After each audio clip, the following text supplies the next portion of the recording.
Hi, Jesslyn. Welcome in. Welcome in.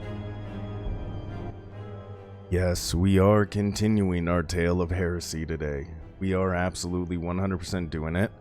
Probably help if I had my V2 model fired up, wouldn't it?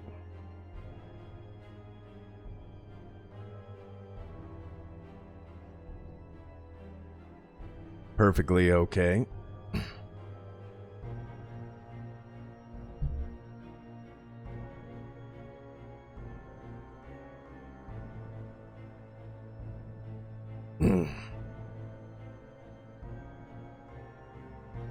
And yeah, we are.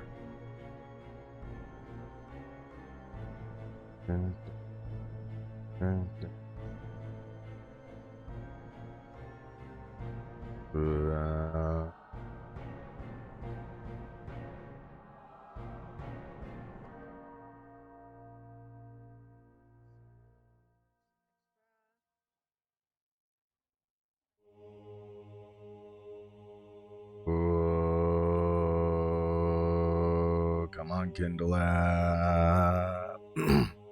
Good to hear me. Why, thank you. I mean,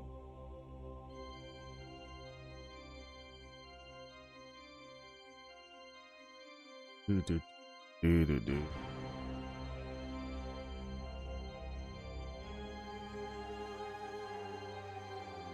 How's everybody doing today before we get into this?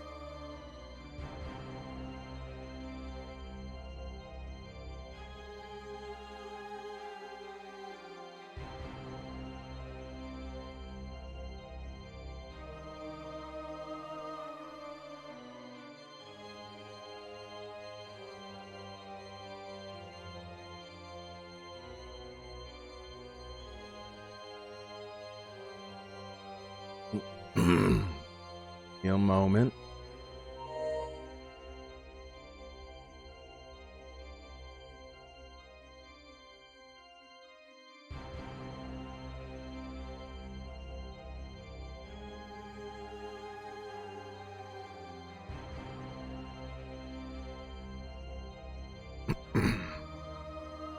But how was the Ren Fair? You already told me you got some bits and baubles from there and neat trinkets. I'm good. Started reading one of the books I bought yesterday. Nice. I'm willing to bet it's in Dutch and I won't understand it. You know. I'm just doing my one-time shameless self-promotion in a couple Discord. Nothing overly insane.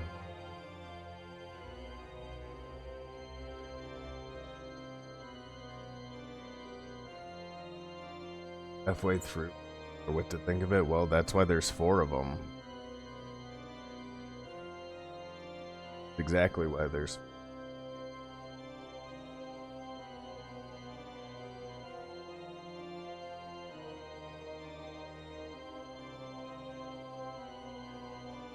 Nice.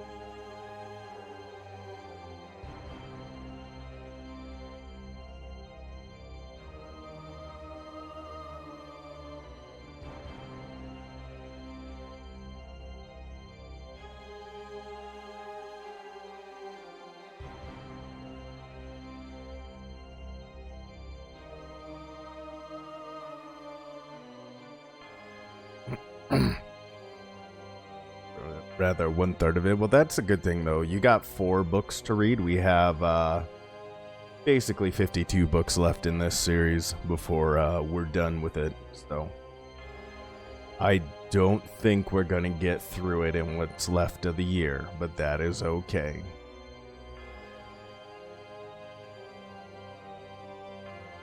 You can't always get what you want, you know?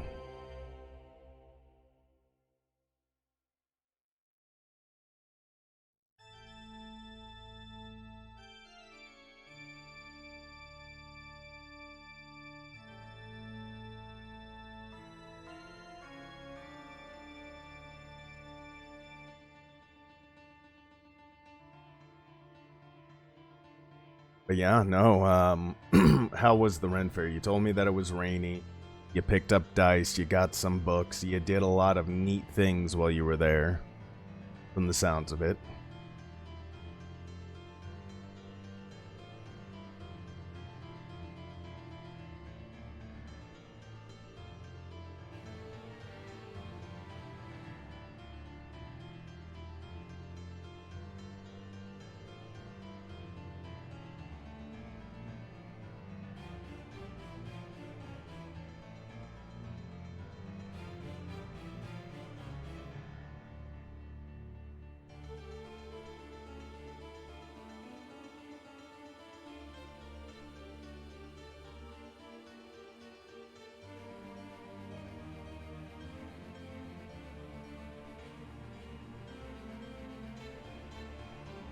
I'm just vibing right now.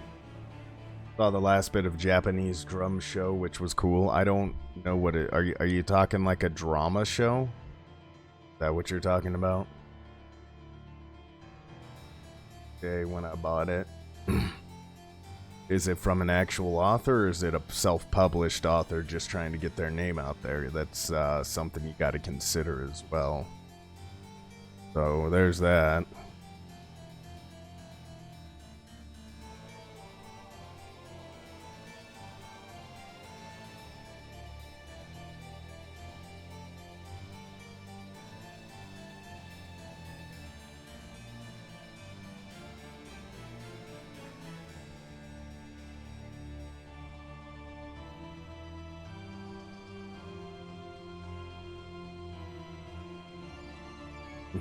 Yo, what's up, junkie? How you doing?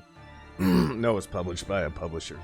Besides the mud, rain, 2 hours of waiting in line to get in, it was fun. Hi, how are you doing, junkie? If I have an extra raspy, smoky tone to my voice, it's because I had a sore throat for the last 2 days.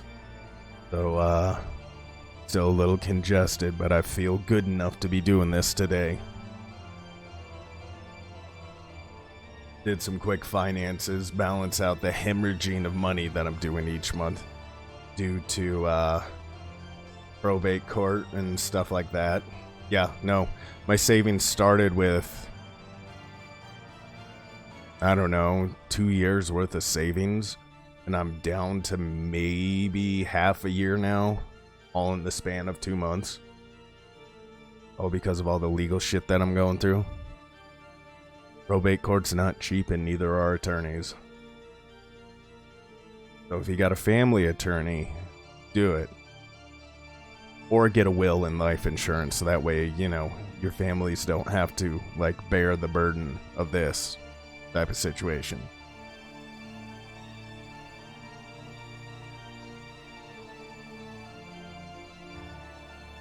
You know, just my life advice for people. But, as it says, we are going to finish this story today, then maybe get into book 3. I'm not sure if we will or not.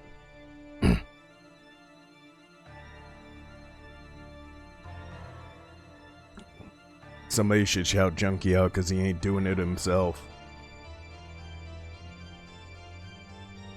Hold on. I got a couple more Discords to post in here.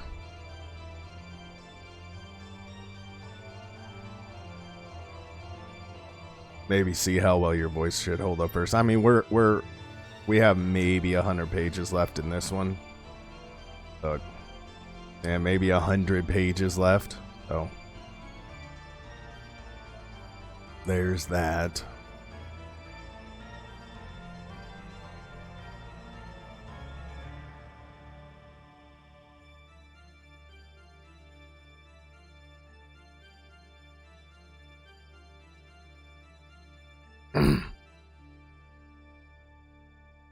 Last Discord I'm posting in. The last one.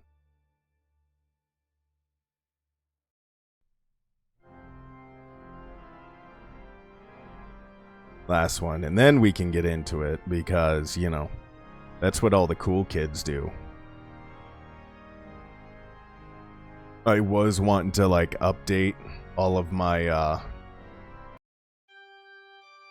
I was wanting to update like my layouts and my emotes and everything like that, but realistically, financially right now, I'm not going to do that because that would be irresponsible of me. So that is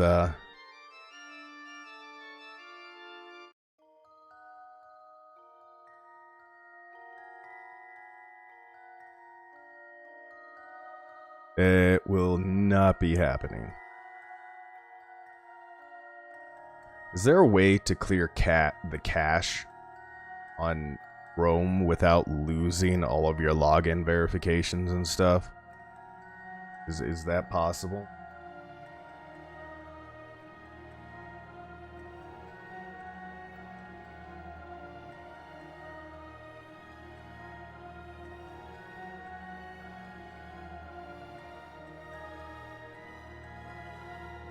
Not sure. Well, it's fine. I'm sure it'll... Hold up, let me...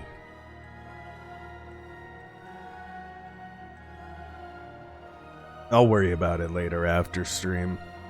Yeah. So, what we got going on, maybe if my throat feels up for it. After, maybe if my throat feels up for it after the book reading, we'll get into a game of some sort to follow tide upon which of Heresy and blah blah blah blah blah and etc etc.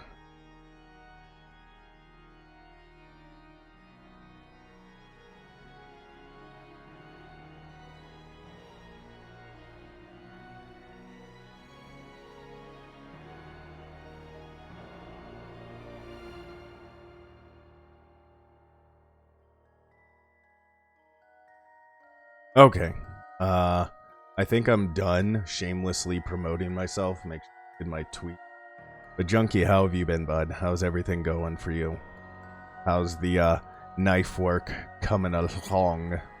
Oh, y'all missed it. Ex-military man did the world's hottest chip challenge yesterday. So that was pretty funny. Maybe we'll showcase it. Just because I'm sure that there's clips of it. A TV/X. Somebody had to have clipped it. Somebody had to. Clips.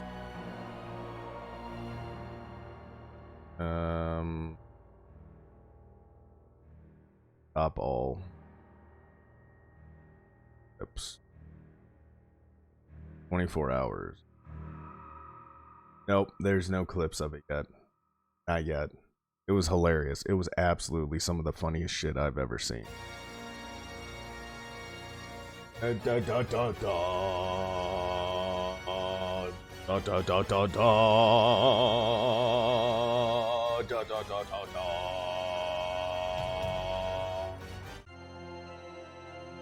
Okay, all right. Let's get into the story here. We've talked for about 15 minutes or so. So yeah, we're gonna get into it. Like I said, we're finishing this one up. I've had a sore throat the last couple days. If I sound a little extra smoky, that's why.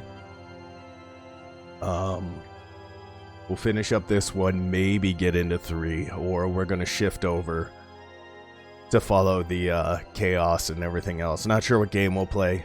We're probably gonna end up playing in a game of some sort. So, yeah. So, we basically, for those that are here, Horus was stabbed by a blade cursed by Nurgle. He's dying. They took him to the Temple of the Serpent Lodge on the planet of Davin. He's going through this ritual. He's in like this weird dream state somewhere between alive and dead.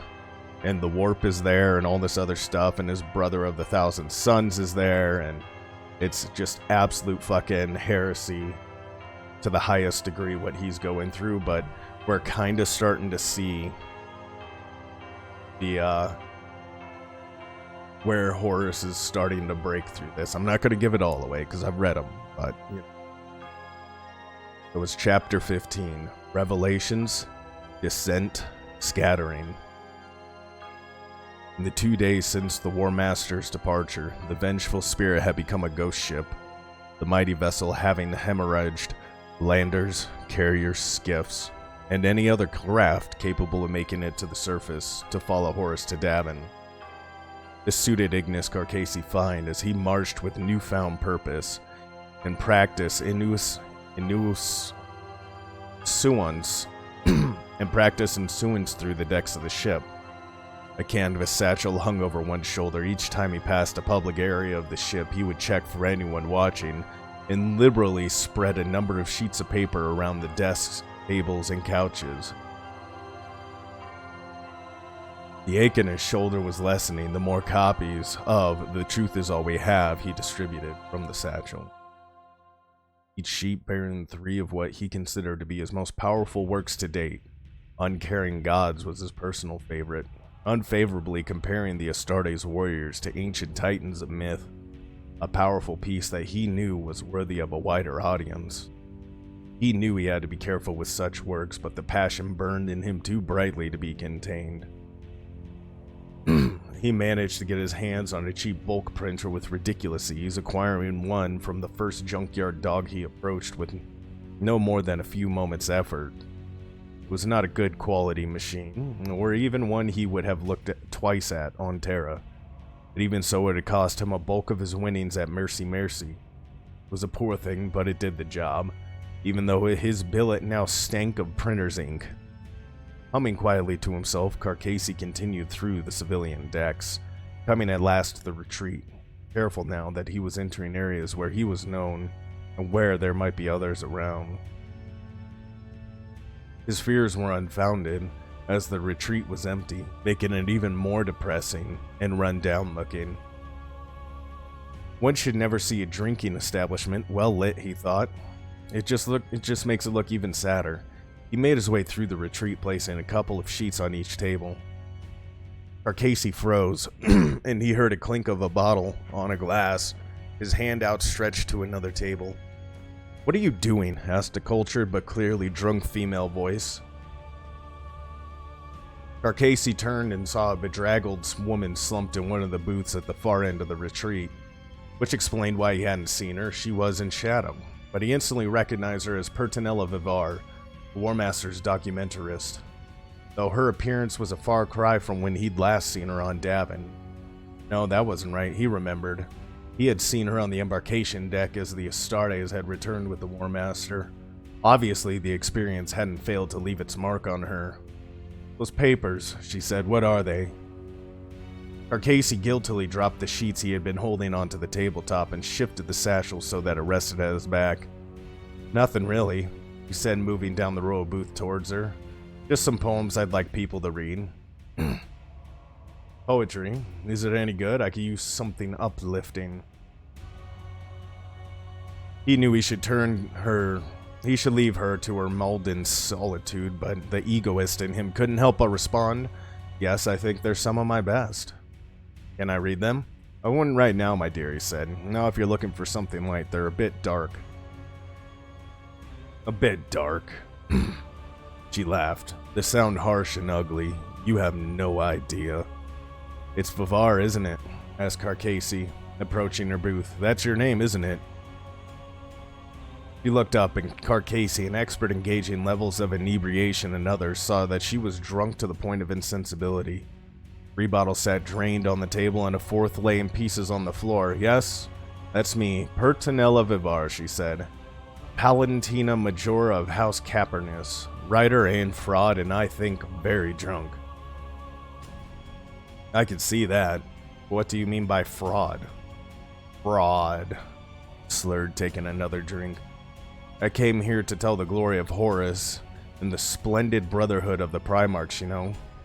Told Horus when I met him that if he didn't let me do it, he could go to hell. Thought I lost my chance right then and there." He laughed. "He laughed?" He nodded. "Yes, laughed, but he let me do it anyway.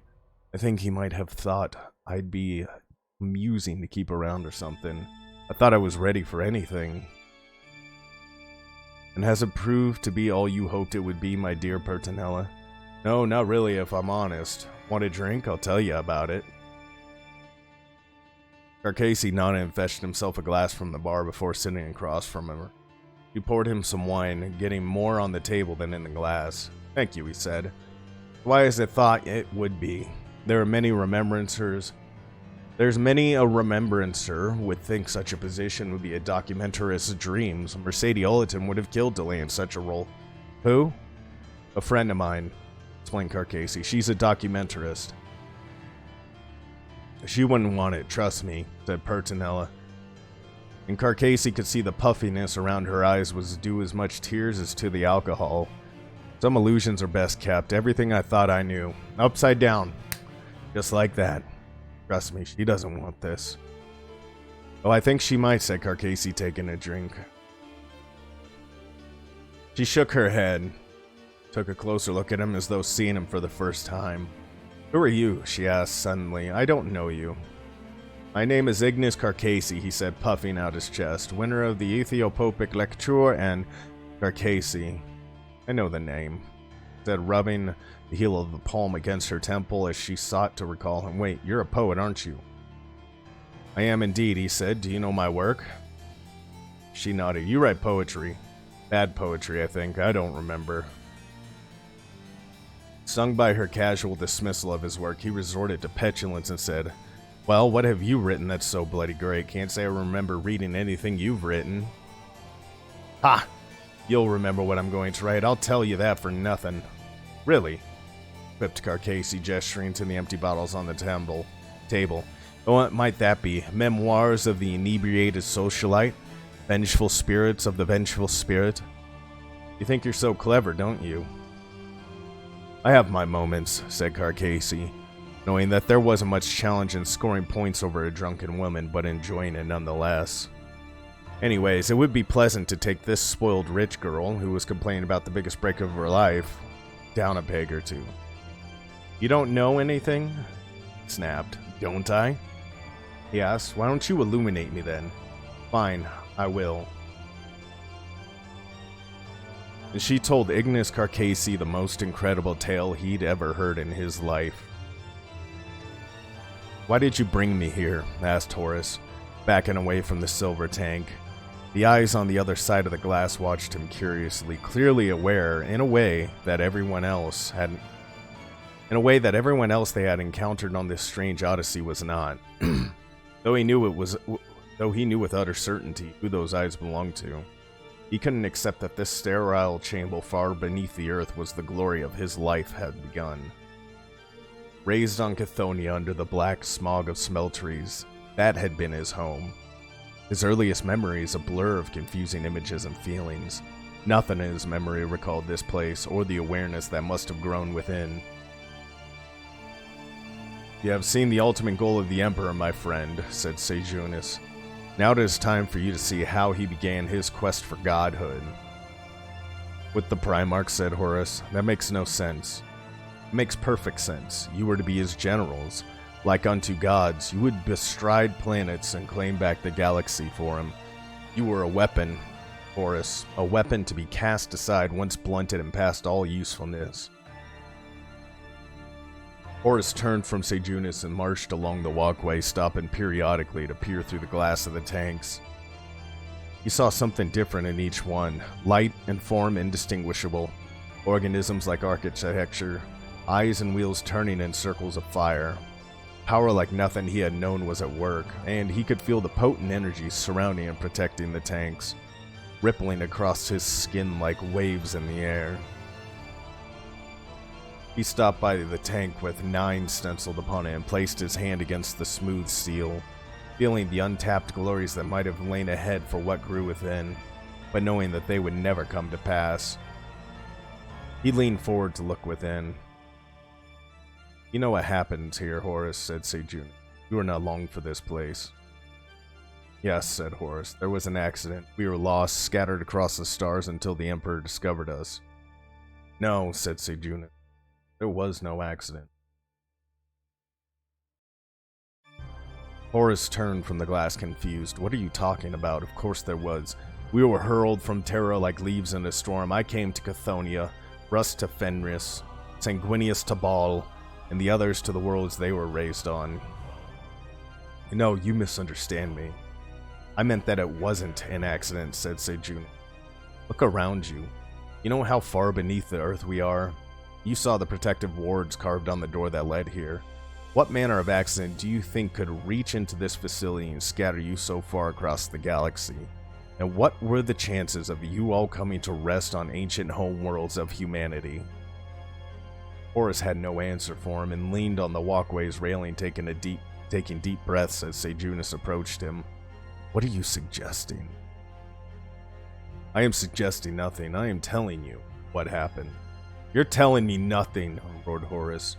You fill my head with speculation and conjecture, but tell me nothing concrete. Maybe I'm being stupid, I don't know, so explain what you mean in plain words. Very well, nodded Seijun. I will tell you of your creation. Thunderheads rumbled over the summits of Delphos, and Euphrates Keeler snapped off a couple quick pics of the structure's immensity, silhouetted against sheets of purple lightning. She knew the pics were nothing special, the composition banal and pedestrian, but she took them anyway, knowing that every moment of this historic time had to be recorded for future generations. Are you done? Asked Titus. Cassar stood a little way behind her. The prayer meeting's in a few moments, and you don't want to be late. I know, Titus. Stop fussing. He had met Titus Cassar the day after she arrived in the Valley of Delphos, following the secret Licentio Diviantis symbol to the clandestine prayer meeting he had organized in the shadow of the mighty building. She had been surprised by how many people were part of his congregation, nearly 60 souls, all with their heads bowed and reciting prayers to the divine emperor of mankind. Cassar had welcomed her into his flock, but people had quickly gravitated to her daily prayers and sermons, preferring them to his. For all his faith, Cassar was no orator, and his awkward, spiky delivery left a lot to be desired. He had faith, but he was no iterator, that was for sure. She had worried that he might resent her usurping his group, but he had welcomed it, knowing that he was a follower, not a leader. In truth, she was no leader either. Like Cassar, she had faith, but felt uncomfortable standing in front of large groups. The crowds of the faithful didn't seem to notice, staring at her in rapturous adoration as she delivered the word of the Emperor. I am not fussing, Euphrates. Yes, you are. Well, maybe I am, but I have to get back to the D's array before I'm missed. Princeps Turnip will have my hide if he finds out what I've been doing here. The mighty war engines of the Legio Mortis stood sentinel over the War Master at the mouth of the valley, their bulk too enormous to allow them to enter. The crater looked more like the site of a military muster than a gathering of pilgrims and supplicants. Tanks, trucks, flatbeds, and mobile command vehicles having carried tens of thousands of people to this place over the past 7 days. Together with the bizarre-looking locales, a huge portion of the expeditionary fleet filled the crater with makeshift camps all around Delphos. People had, in a wondrous outpouring of spontaneous feeling, made their way to where the War Master lay, and the scale of it still had the power to take Euphrates' breath away. The steps of the temple were thick with offerings to the War Master, and she knew that many of the people here had given all they had in hope that it might speed his recovery in some way. Healer had a new passion in her life, but she was still an imagist at heart, and some of the pics she had taken were among her finest work. Yes, you're right, we should go, she said, folding up her picture and hanging it around her neck. She ran her hands through her hair, still not used to how short it was now, but liking how it made her feel. Have you thought about what you're going to say tonight? Asked Cassar as they made their way through the thronged site to the prayer meeting. No, not really, she answered. I never planned that far ahead. I just let the Emperor's light fill me, and then I speak from the heart. Cassar nodded, hanging on her every word. Smiled. You know, 6 months ago, I'd have laughed if anyone had said things like that around me. What things? Asked Cassar. About the Emperor, she said, fingering a silver eagle on a chain that she kept tucked beneath her remembrancer's robes. But I guess a lot can happen to a person in that time. I guess so, agreed Cassar, making way for a group of army soldiers. The Emperor's light is a powerful force, Euphrates. As Keeler and Kassar drew level with the soldiers, a thick neck bull of a man with a shaved head slammed his shoulder into Kassar and pitched him to the ground.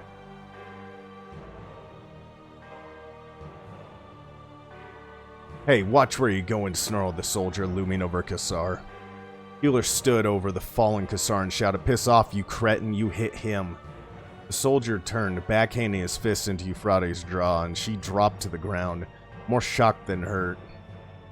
She struggled to rise as blood filled her mouth, but a pair of hands gripped her shoulders and held her firm to the ground. Two soldiers held her down as the others started kicking the fallen Kassar. "Get off me," she yelled. "Shut up, bitch," said the first soldier. "You think we don't know what you're doing? Prayers and stuff to the Emperor?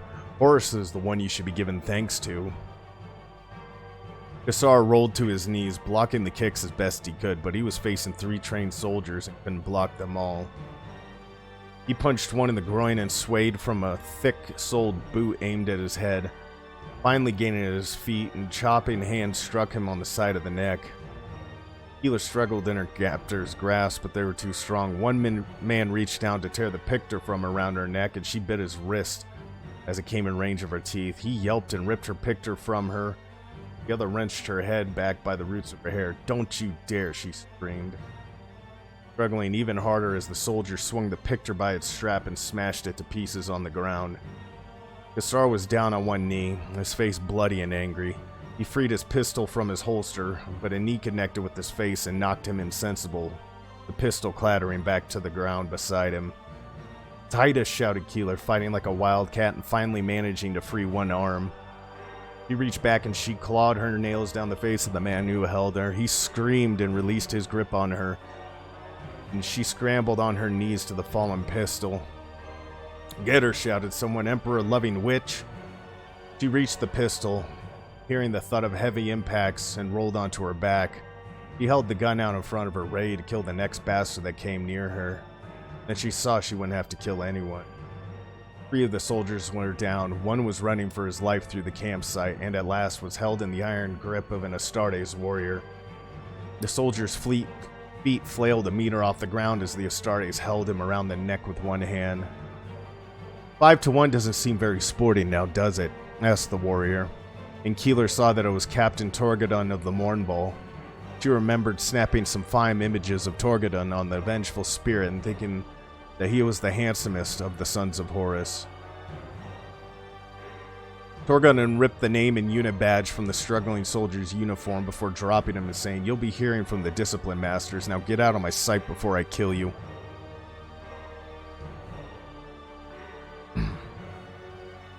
Keeler dropped the pistol and scooted over to her picture, cursing as she saw that it and the images contained within were probably ruined. She pawed through the remains and lifted out the memory coil. If she could get this into the edit engine, he kept her and built it quickly enough, then perhaps she could save some of the images. Kassar groaned in pain, and she felt a momentary pang of guilt that she'd gone for her smashed picture before him, but it soon passed. "Are you Keeler?" asked Torgadon. Flipped the memory coils into. He looked up surprised that he knew her name and said, "Yes." "Good," said, offering his hand to help her to. "You want to tell me what that was all about?" He hesitated, not wanting to tell an Astartes warrior the real reason for the assault. "I don't think they liked the images I was taking," she said. "Everyone's a critic, eh?" chuckled Torgadon. She could see that he didn't believe her. "Yeah, but I need to get back to the ship to recover them." "Well, that's a happy coincidence," said Torgadon. "What do you mean?" "I've been asked to take you back to the vengeful spirit." "You have? Why?" "Does it matter?" asked Torgadon. "You're coming back with me.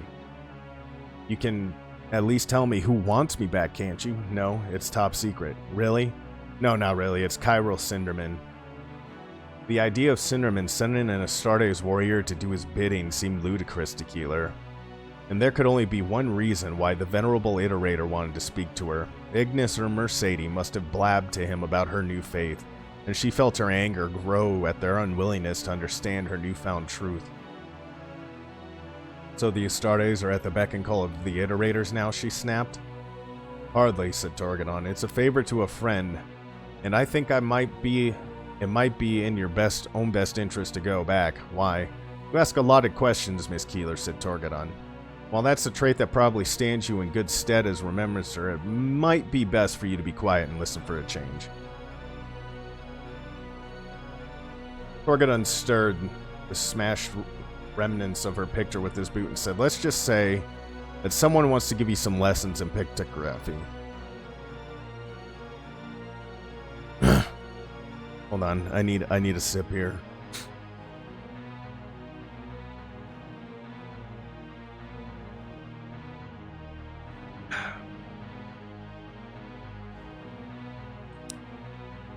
Yeah.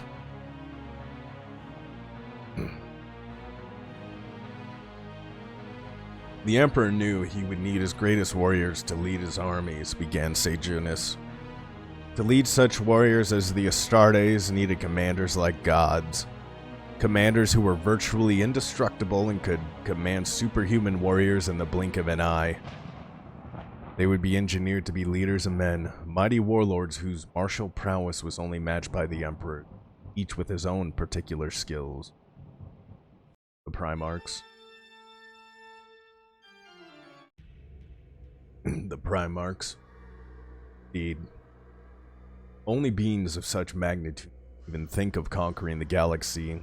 Can you imagine the hubris and will required to even contemplate such an endeavor? What manner of man could even consider it?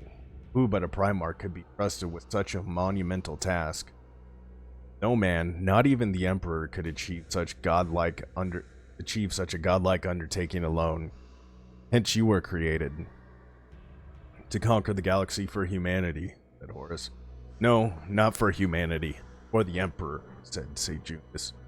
You already know in your heart what awaits you when the Great Crusade is over. You will become a Gallower whose policies the Emperor's regime, while he ascends to godhood. On the word Primarch, and you turned it off. Well, that was more of like a carnival style beat. It was going to go into a I feel this tone is a bit more menacing. No, not for humanity. For the Emperor, said Sejunis. You already know in your heart what awaits you when the Great Crusade is over. You will become the Gallower who polices the Emperor's regime while he ascends to godhood and abandons you all. What sort of reward is that for someone who conquered the galaxy? It is no reward at all, snarled Horus, hammering his hand into the side of the silver tank before him. The metal buckled and a hairline crack split, the toughened glass under his assault. He could hear a desperate drumming from inside, and a hiss of escaping gas whined from the front frosted panel of the tank. Look around you, Horus, said Sejunis. Do you think the science of man alone could have created a being such as a Primarch? If such technology existed, why not create 100 Horuses, 1,000? No, a bargain was made that saw you emerge from its forging. I know, for the Masters of the Warper is as much your father as the Emperor. No, shouted Horus. I won't believe you. The Primarchs are my brothers, the Emperor's sons created from his own flesh and blood, and each a part of him. Each a part of him, yes, but where did such power come from? He bargained with the gods of the warp for a measure of their power. That is what he invested in you, not as paltry human power. The gods of the warp? What are you talking about, Sejunis? The entities whose realm is being destroyed by the Emperor, said Sejunis. Intelligences, Xenos creatures, gods. Doesn't matter what terminology we use for them. They have such incredible power that they might as well be gods by your reckoning. They command the secrets of life and death and all that lies between. Experience change, war, and decay. They are all part of the endless cycle of existence, and the gods of the warp hold dominion over them all. Their power flows through your veins and bestows incredible abilities upon you.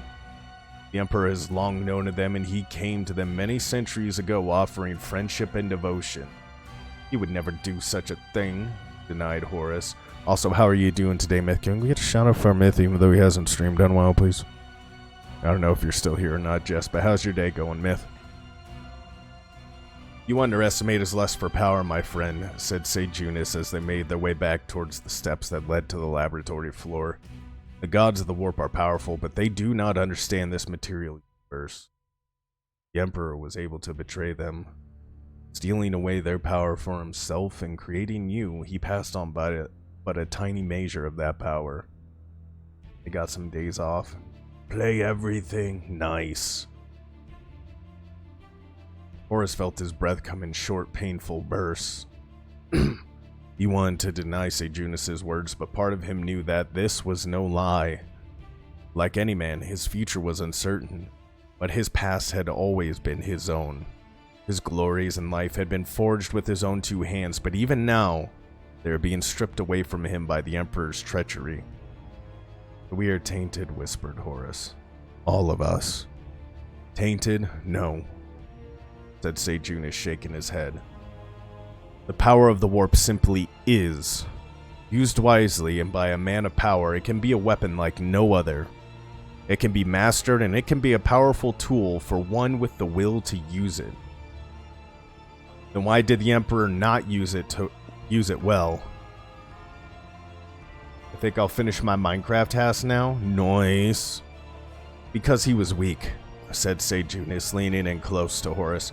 Unlike you, he lacked the will to master it, and the gods of the warp do not take kindly to those who betray them.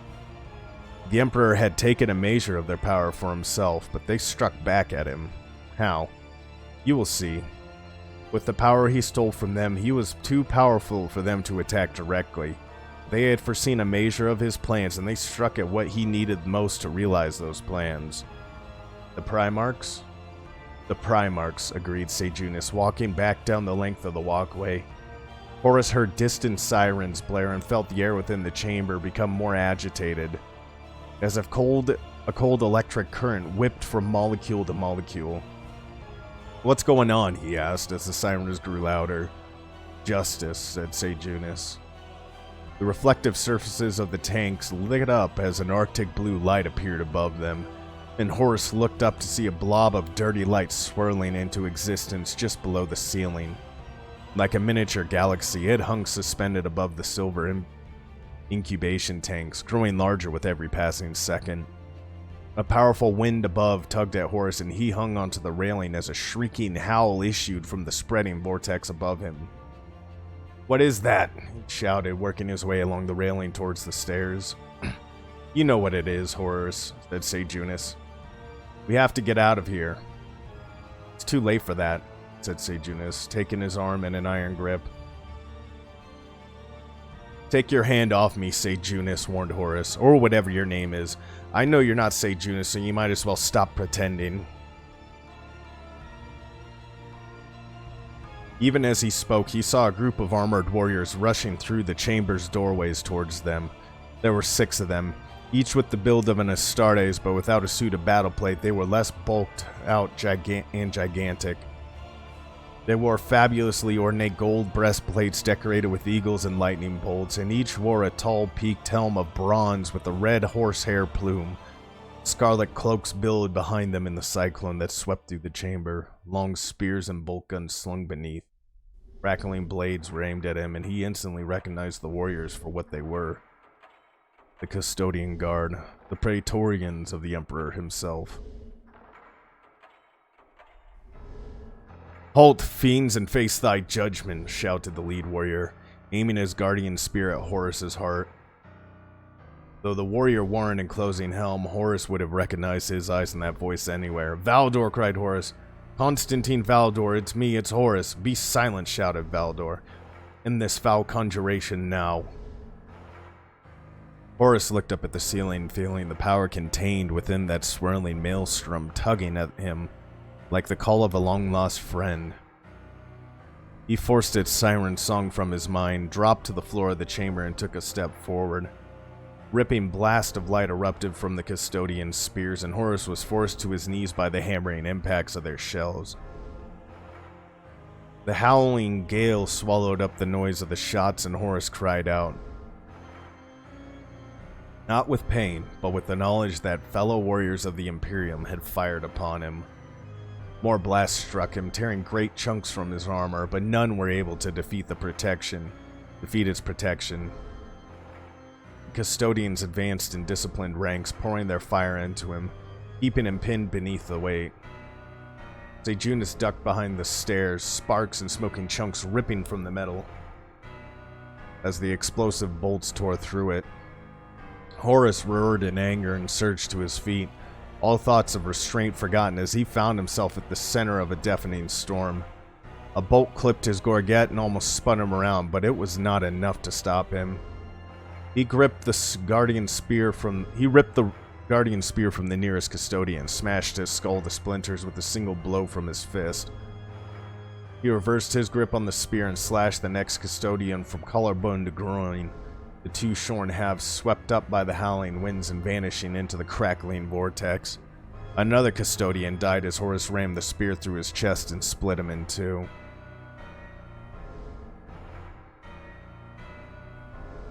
A blade lanced for his head, but he shattered it with the swipe of his fist and ripped the arm from his attacker with casual ease. Another custodian died as Horus tore his head off in his mighty fist, blood gushing from the neck as if from a geyser, and he tossed the severed head aside. Only Valdor remained, and Horus snarled as he rounded on the chief custodian. A blaze of light erupted from the barrel of Valdor's guardian spear. Horus grunted at the impacts and raised his fist to strike Valdor down. But hearing metal squeal and tear as the force of the hurricane reaching from the vortex above finally achieved its goal. Horus paused in his attack, suddenly terrified for the fate of those inside the tanks. He turned and saw one tank spewing gases and screams as it was ripped from the ground, following the others, as they were torn from their moorings and swept upwards. Then time stopped and a blinding light filled the chamber. Horus felt warm honey flow through him as he turned towards the source of the light, a shimmering golden giant of unimaginable majesty and beauty. Horus dropped to his knees in rapture at the sight. Who would not strive to worship so perfect a being? Power and certainty flowed from the figure. Secret mystery of creation at his fingertips. The answers to any questions that could be asked there for the knowing, and the wisdom to know how to use them. He wore armor that gleamed a perfect gold, his features impossible to know, and his glory and power unmatched by any being in creation. The Golden Warrior moved as though in slow motion, raising his hand to halt the madness of the vortex with a gesture. The maelstrom was silenced, the tumbling incubation tank suspended in midair. The golden figure turned a puzzled gaze upon Horus. "I know you," he said, and Horus wept to hear such a perfect symphony of sound.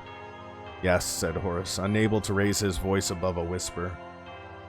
The giant tilted his head to one side and said, "You would destroy my great works, but you will not succeed. I beg you, turn from this path or all will be lost." Horus reached out towards the Golden Warrior as he turned his sad gaze to the incubation tanks held motionless above him, weighing the consequences of future events in the blink of an eye. Horus could see the decision in the figure's wondrous eyes and shouted, "No." The figure turned from him and time snapped back into its prescribed stream. The deafening howl of the warp-spawned wind returned with the source of a hurricane, and Horus heard the screams of his brothers amid the metallic clanging of their incubation tanks. "Father, no," he yelled. "You can't let this happen." The golden giant was walking away, leaving the carnage in his wake, uncaring of the lives he had wrought. Horus felt his hate swell bright and strong within his breast. The power of the wind seized him in a grip, and he let it take him, bending him up into the air, and Horus opened his arms, as he was reunited once again with his brothers. The abyss of the warp vortex yawned above him like a great eye of terror and madness.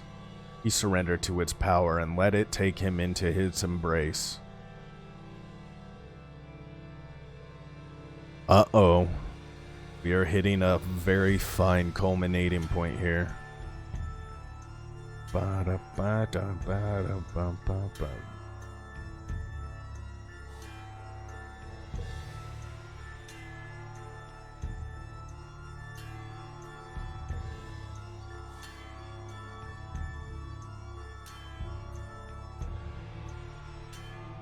It's getting pretty it's kind of all coming to like this culminating point. So like I said, the first 4 books really focuses on Horus and his fall. The rest of them is kind of like the ripple effect. So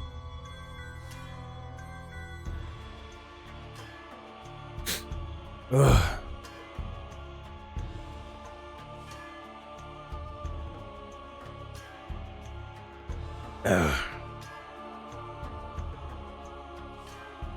For once, Loken was inclined to agree with Ikaton Cruz when he said, "Not like it used to be, boy. Not like it used to be." They stood on the stratagem deck, looking out over the ghastly glow of Davin as it hung in space like a faded jewel. I remember the first time we came here. Seems like yesterday. More like a lifetime, said Loken. Nonsense, young man, said Cruz. When you've been around as long as I have, you learn a thing or two and live... You learn a thing or two. Live to my age and we'll see how you perceive the passage of years.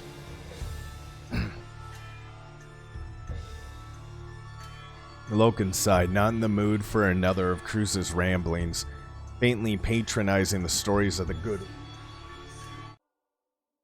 I had to change that. Yes, Ikaton, we'll see. Don't dismiss me, boy, said Cruz. I may be old, but I'm not stupid.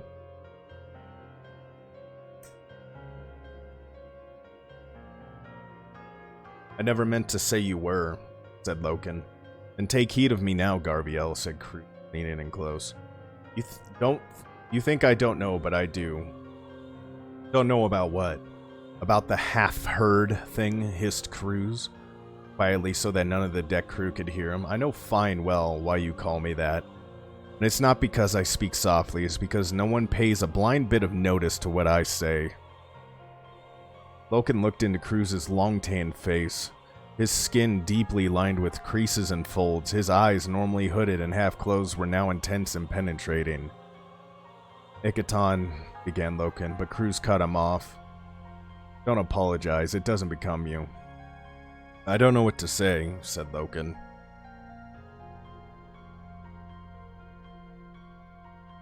Well, Malgahurst the Twisted is literally, he was dubbed that before, and then his drop pod did not land properly, so he's literally twisted now. Yuck. Don't say anything. What do I have to say that anyone would want to listen to anyway, sighed Cruz. I know what I am, boy. A relic of a time long past for our beloved Legion. You know that I remember when we fought without the War Master. Can you imagine such a thing?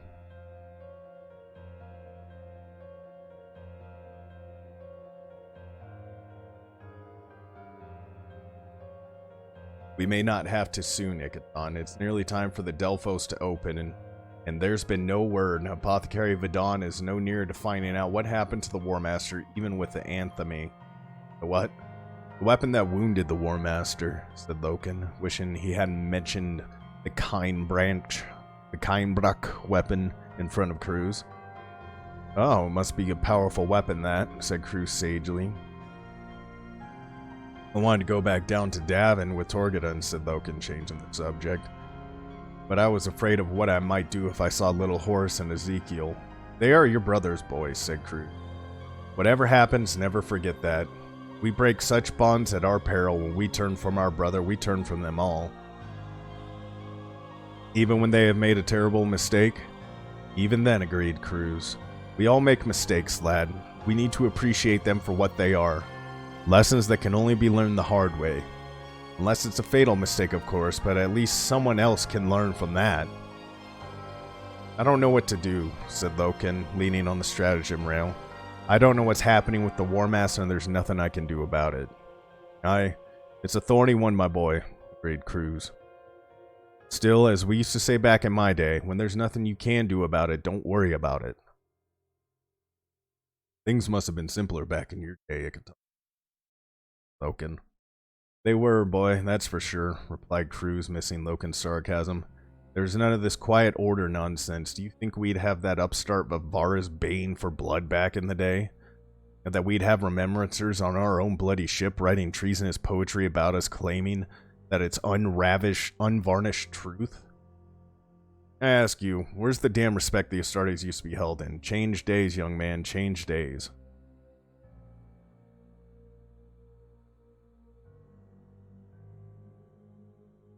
Loken's eyes narrowed as Cruz spoke. What are you talking about? I said it's changed days since...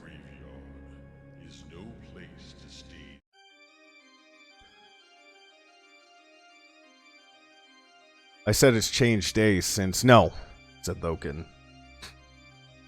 About Vivaris and the Remembrancers. Haven't you heard? No, I suppose you haven't, said Cruz. Well, it seems Vivaris wasn't too pleased about you and the Mournful's return to the vengeful spirit with the War Master.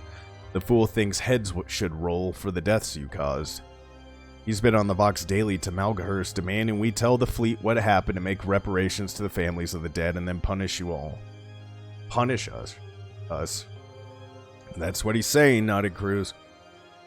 Claims he's already had Ingmei C dispatch communiques back to the Council of Terra about the mess you caused.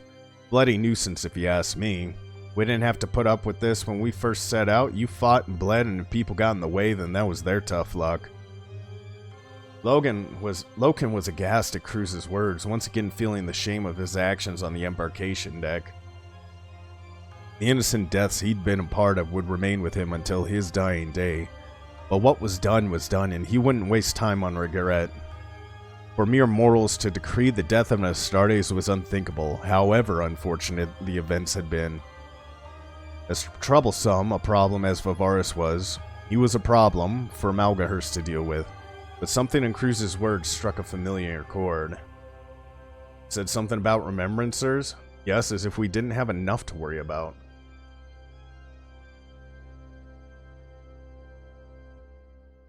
Ikaton, don't draw this out. Tell me what's going on. Very well. Though I don't know what your hurry is, replied Cruz. It seems there's some... Ever. There are dishes on the menu that got its meats from hunters.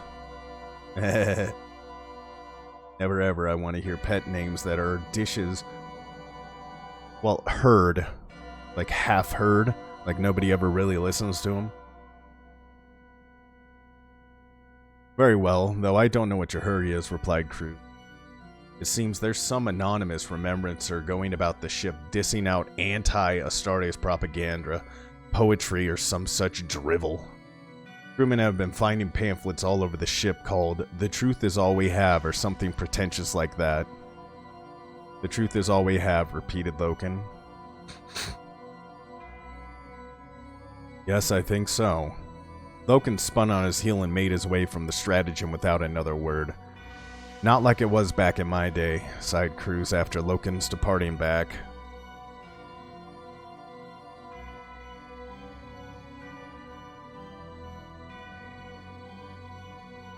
Hi, Lipsy. We're reading today. How are you? Can we get a shout out for Lipsy? Pretty please. Lipsy was clapping all the cheeks last night in Fortnite. And Call of Duty. Yep, you heard me right. Why are we reading? Because I like reading. We're almost done with book 2 out of 54 in this series. This is what we do, Sundays and Mondays. Rest of the week is just kind of make it up as I go. And if I sound a bit more smoky today, it's because I've had a sore throat for the past 2 days.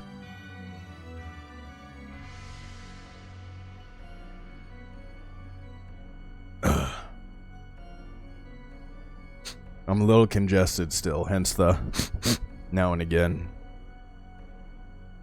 Little congested, and drinking plenty of water and green tea. We have maybe 80 pages left in this book. Maybe. It's quite possibly. I don't know if we're going to continue stream, continue reading, or just play a game afterwards. We will find out. Did you get Hell Let Loose, by the way? You need to get Hell Let Loose. I can only read Dr. Seuss. Well, this is a very gritty and dark series. There's 54 books. There's a lot of death and betrayal. Like somebody had their head ripped off with somebody's bare hands.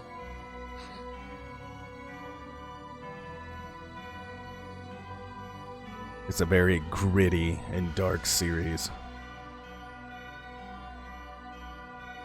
I think tomorrow I'm hoping to go to bed early tonight so I can pick up my gym routine again because it's been all over the place lately.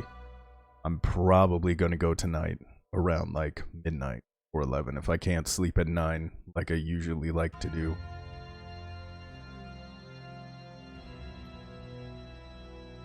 It was, honestly, reading that seems way better than the gross pet names I'm reading. Why are you reading gross-ass pet names? Is it in that book that you're reading? Probably in the book that you're reading. I was gonna ask the same thing. She went to a Ren Fair this weekend and picked up 4 novels, a bunch of dice and stuff. I'm guessing she's reading a book where one of the pet names in it literally translates to reindeer leg. Yeah. So how are you doing today, my sweet, voluptuous reindeer leg? How are you doing, my mashed turnip salad? I'ma just start giving y'all fucking gross-ass restaurant-style pet names. How's my saucy thick chicken Alfredo doing today? Do you want to gargle on my meatballs and spaghetti noodle? Just get absolutely obscene with it. Just completely go off the chain. 100%. It'd be great. It'd be hilarious.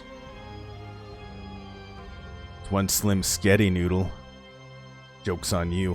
It's actually 2 of them wrapped around in a spiral. Ha. But it's also angel hair spaghetti, so, you know. Angel hair spaghetti. It's very thin, not very robust. Okay. Just kind of wadded up. Basically grossing me out. Angel hair, love that shit.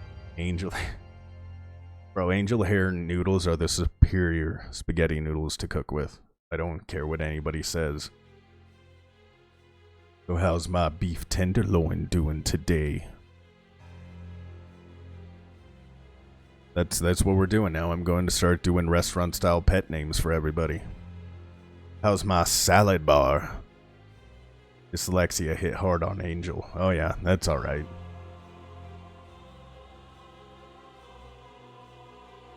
Yep, it's happening. It was late and he was tired, but Ignis Carcassi was pleased with the last week's work.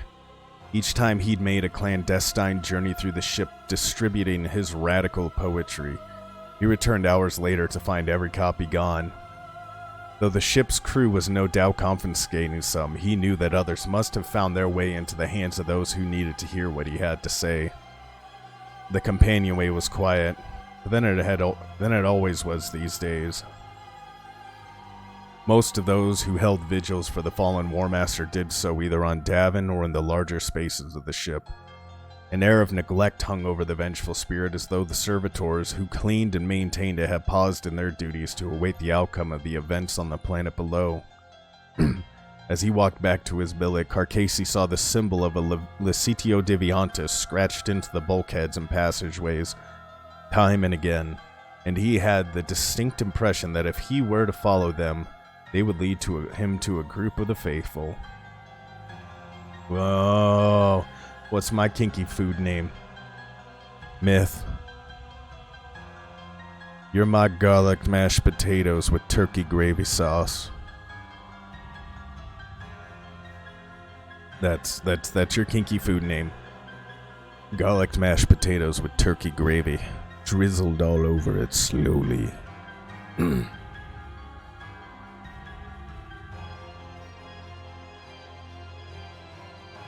The faithful.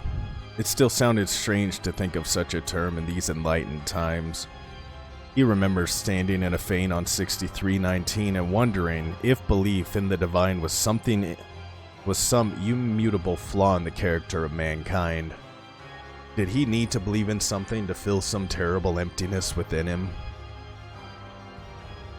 Garlic mashed potatoes drizzled all over it. Oh yes. Oh yes. Did man need to believe in something to fill the terrible emptiness within him? A wise man of old Earth once claimed that science would destroy mankind, not through its weapons of mass destruction, but through finally proving there was no God. Such knowledge, he claimed, would sear the mind of man and leave him gibbering and insane with the realization that he was utterly alone in the uncaring universe.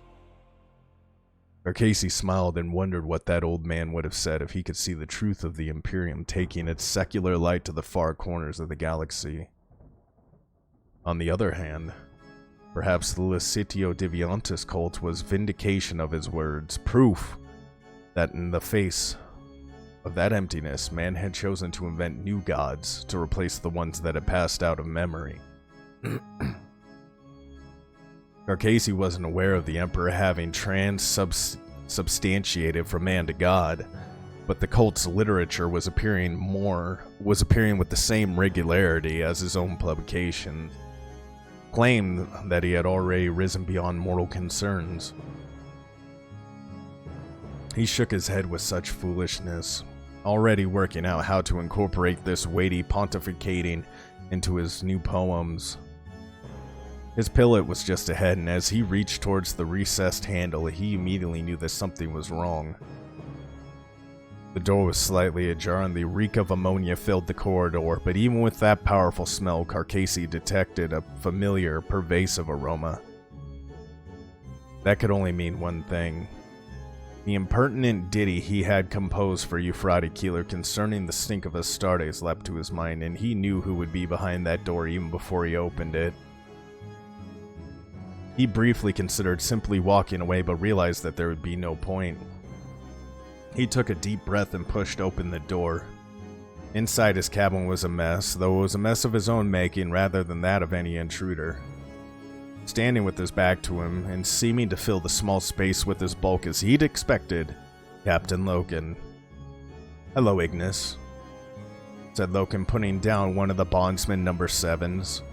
Carcasey had filled 2 of them with random jottings and thoughts, and he knew that Loken wouldn't be pleased with what he must have read. You didn't need to be a student of literature to understand the vitriol written there. Captain Loken, replied Carcasey. "I'd ask what do I owe the pleasure of this visit, but we both know why you're here, don't we?" Loken nodded, and Carcasey, feeling his heart pounding in his chest, saw that the Astartes was holding his anger in check by the finest of threads. This was not the raging fury of Abaddon, but a cold steel rage that could destroy him without a moment's pause or regret. Suddenly, Carcasey realized how dangerous his newly rediscovered muse was and how foolish he'd been in thinking he would remain undiscovered for long. Strangely, now that he was unmasked, he felt his defiance smother the fire of his fear and knew that he had done the right thing. "Why?" asked Loken. "I vouched for you, Remembrancer. I put my good name on the line for you, and this is how I am paid." "Yes, Captain," said Carcasey. "You did vouch for me. You made me swear to tell the truth, and that is what I have been doing." "The truth?" roared Loken, and Carcasey quailed before his anger, remembering how easily the captain's fist bludgeoned people to death. "This is not the truth. This is libellous trash. Your lies are already spreading to the rest of the fleet. I should kill you for this, Ignis." "Kill me? Just like you killed all those innocent people on the embarkation deck?" shouted Carcasey. "Is that what Astartes justice means now? Someone gets in your way or says something you don't agree with and you kill them. If that's what our glorious Imperium has come to, then I want nothing to do with it." He saw the anger drain from Loken and felt a momentary pang of sorrow. What the fuck is this? He saw the anger drain from Loken and felt a momentary pang of sorrow for him. He squashed it as he remembered the bloods and screams of the dying. He lifted a collection of poems and held them out to Loken. "Anyway, this is what you wanted?" "You think I wanted this?" said Loken, hurling the pamphlets across the billet and looming over him. "Are you insane?" "Not at all, my dear Captain," said Carcasey, affecting a calm he didn't feel. "I have you to thank for this." "Me? What are you talking about?" asked Loken, obviously confused. Carcasey could see the chink of doubt in Loken's bluster. He offered a bottle of wine to Loken, but the giant warrior shook his head. You told me to keep telling the truth, ugly, unpalatable as it might be. Unpalatable as it might be, said Carcasey, pouring some wine into a cracked and dirty tin mug. The truth is all we have, remember? I remember, sighed Loken, sitting down on Carcasey's creaking cot. Carcasey let out a breath as he realized the immediate danger has passed and took a long, gulping drink of the wine. It was a poor vintage and had been open for too long, but it helped calm his jangling nerves. He pulled a high-backed chair from his writing desk and sat before Loken, who held his hand out for the bottle. You're right, Ignis. I did tell you to do this, but I never imagined it would lead us to this place, said Loken, taking a swig from the bottle. Nor I, but it has, replied Carcasey. The question now becomes, what are you going to do about it? I don't really know, Ignis admitted Loken. I think you're being unfair to the Mournville given the circumstances we found ourselves in.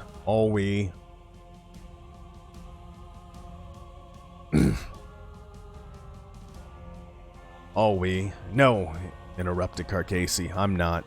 You Astartes stand above us mortals in all regards, and you demand our respect, but that respect has to be earned. It requires your ethics to be without question. You not only have to stay above the line between right and wrong, you have to stay well clear of the gray areas in between. Loken laughed humorlessly. I thought it was the job of Cinderman to be the teacher of ethics. Well, our dear Kyril has not been around much lately, has he? Said Carcasey. I admit I'm somewhat of a latecomer to the ranks of the righteous, but I know what I'm doing is right. More than that, I know it's necessary. You feel strongly about this? I do, Captain. More strongly than I have felt about anything in my life. And you'll keep publishing this? Asked Loken, lifting a pile of scribbled notes. Is there a right answer to answer that question, Captain? Asked Carcasey. Yes, so answer honestly. If I can, said Carcasey, then I will. You will bring trouble down on us both, Ignis, Carcasey, said Loken. But if we have no truth, then we are nothing. If I stop you speaking out, then I'm no better than a tyrant. So you're not going to stop me writing or send me back to Terra? I should, but I won't. You should be aware that your poems have made powerful enemies, Ignis.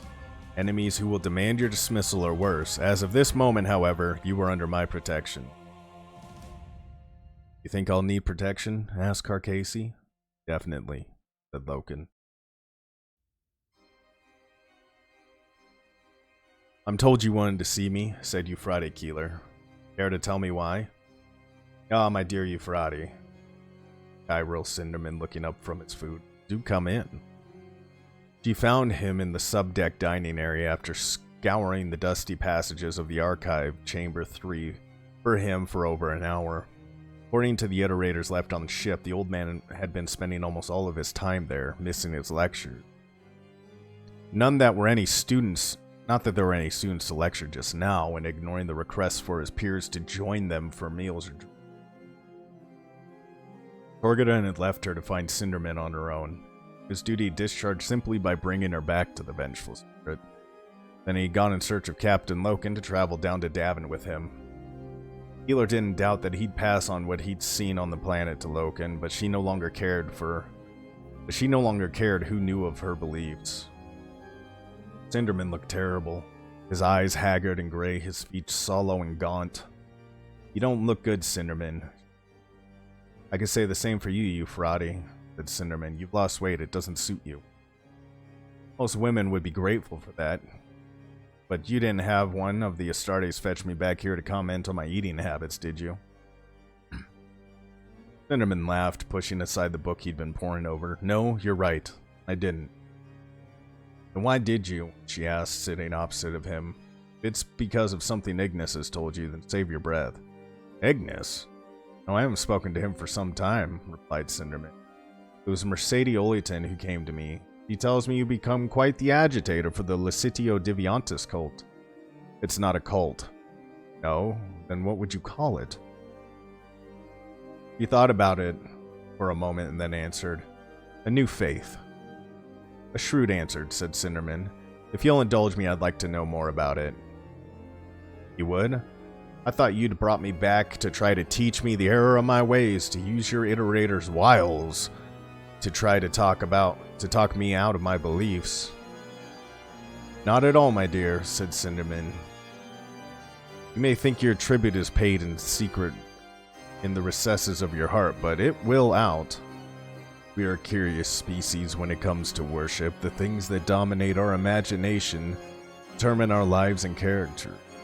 Therefore, it behooves us to be careful what we worship, or what we are worshiping we are becoming. And what do you think we worship? Cinderman looked furtively around the subdeck and produced a sheet of paper that she recognized immediately as one of the Licitio Deviantis pamphlets. Now that's what I want you to help me with.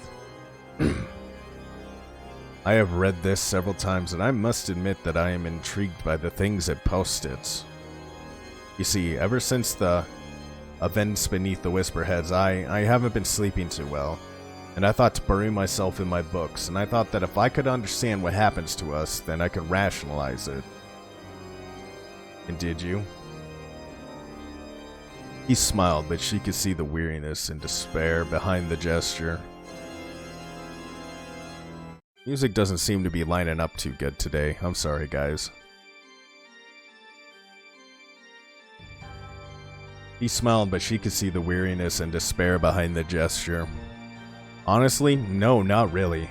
The more I read, the more I saw how far we'd come since the days of religion, hectoring from autocratic priesthood. By the same token, the more I read, the more I realized there was a pattern emerging. A pattern of what kind of pattern? Look. Yeah, I am. It just doesn't seem to be fitting very well today is all. Look, said Cinderman, coming around the table to sit next to her and flattening out the pamphlets before her. Your Licitio Deviantis talks about how the Emperor has moved amongst us for thousands of years. Yes? Yes. Well, in the old texts, rubbish mostly. Ancient histories and lurid tales of barbarism and bloodshed, I found some reoccurring themes. A being of golden light appears in several of the texts, and as much as I hate to admit it, it sounds a lot like what this paper describes. I don't know what truth may lie in this avenue of investigation, but I would know more of it, Euphrates. She didn't know what to say. Look, said, pulling the book around and turning it towards her. This book is written in the derivation of an ancient human language, but one I haven't seen before. I can make out certain passages, I think, but it's a very complex structure, and without some of the root words to make the right grammatical connections, it's proving very difficult to translate. What book is it? I believe it to be the Book of Lorgar, although I haven't been able to speak with First Chaplain Erebus to verify the fact. If it is, it may be a copy given to the War Master by Lorgar himself. So why does that make it so important? Don't you remember the rumors about Lorgar? Asked Cinderman urgently. That he too worshipped the Emperor as a god? It is said that his legion devastated world after world for not showing the proper devotion to the Emperor, and then raised up great monuments to him. I remember the tales, yes, but that's all they are, surely. Probably. But what if they aren't? Said Cinderman, his eyes alight with the possibility of uncovering such knowledge. What if a Primarch, one of the Emperor's sons no less, was privy to something we as mere mortals are not yet ready for? If my work so far is correct, then this book talks about bringing forth the essence of God. I must know what that means. Despite herself, Euphrates felt her pulse race with the potential knowledge. Undeniable proof of the Emperor's divinity coming to Chiral Cinderman would raise the Licitio Deviantis far above its humble status and into the realm of a phenomenon that could spread from one side of the galaxy to the other. Zinnerman saw that realization in her face and said, "Miss Keeler, I have spent my entire adult life promulgating the truth of the Imperium, and I am proud of that work I have done. But what if we are teaching the wrong message? If you're right, and the Emperor is a god, then what we saw beneath the mountains of 6319 represents a danger more horrifying than we can possibly imagine. If it truly was a spirit of evil, then we need a divine being such as the Emperor more than ever. I know that words cannot move mountains, but they can move the multitude.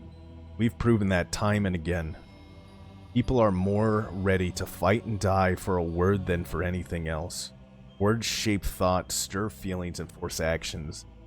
They kill, they revive, they corrupt, and they cure." I like that one. I'm a copy it. I'm a copy it. Because I like that quote. Give me a sec. I really like that one.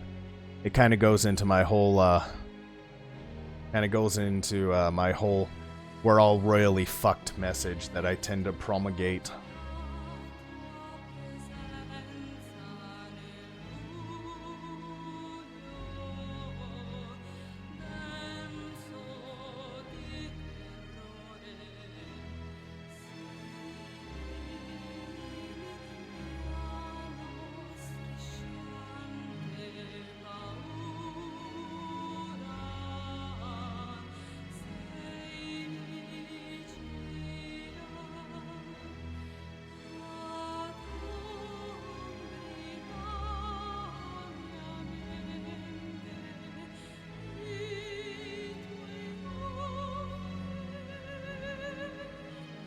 Sorry, typing it out because it's not letting me copy and paste it to my notepad here on my desktop.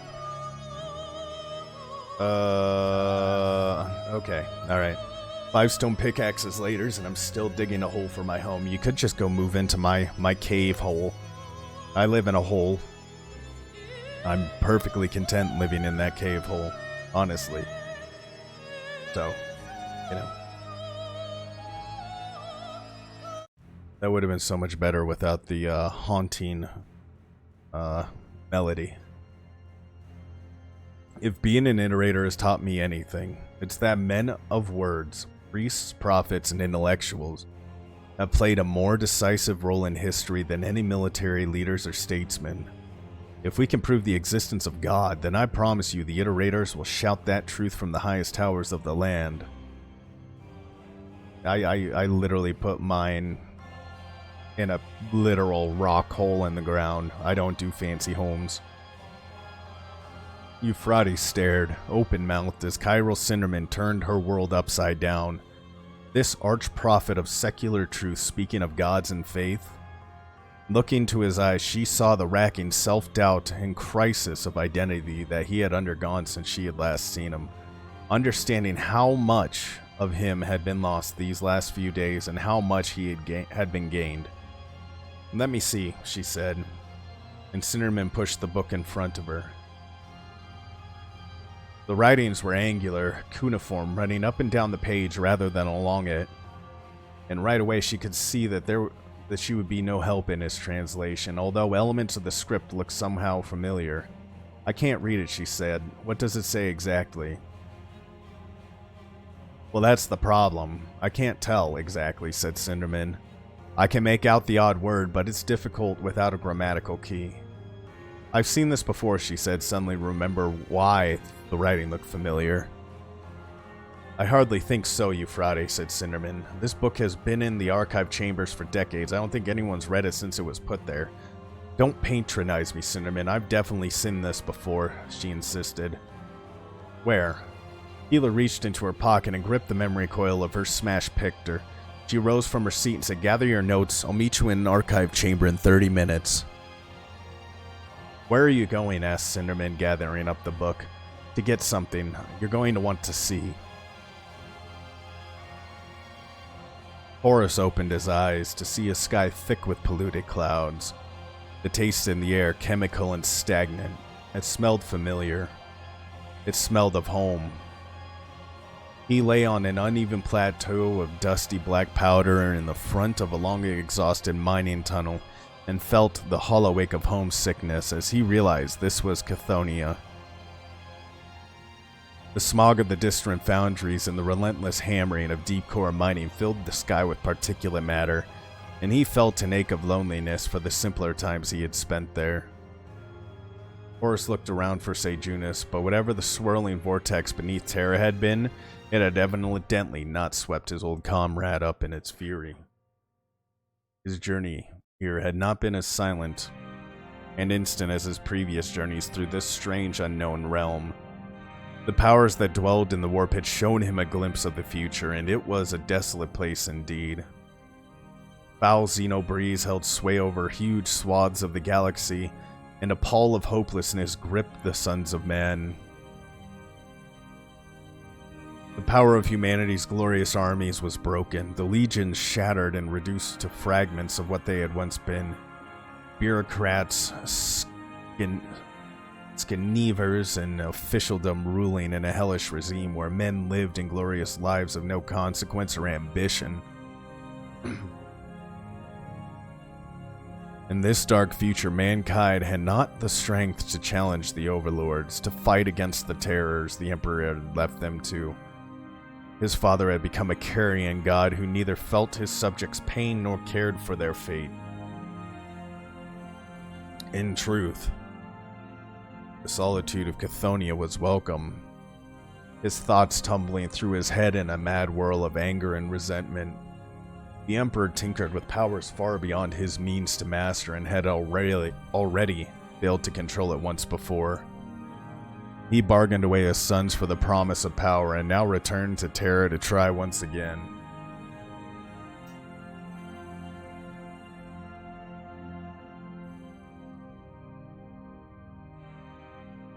"I will not let this happen," Horus said quietly. As he spoke, he heard the plaintive howl of a wolf and pushed himself to his feet. Nothing like a wolf lived on Chthoniya, and Horus was so sick of the constant pursuits through the warp. "Show yourselves," he shouted, punching the air and bellowing an ululating war cry. His cry answered as the howling came again, drawing nearer, and Horus felt his battle lust swim to the surface. He had the taste of blood after the slaughter of the custodian guards and welcomed the chance to spill yet more. Shadows moved around him and he shouted, "Lupercal, Lupercal." Shapes resolved from the shadows and he saw a red-furred wolf pack detach from the darkness. They surrounded him, and Horus recognized the pack leader as the beast that had spoken to him when he had first awoken in the warp.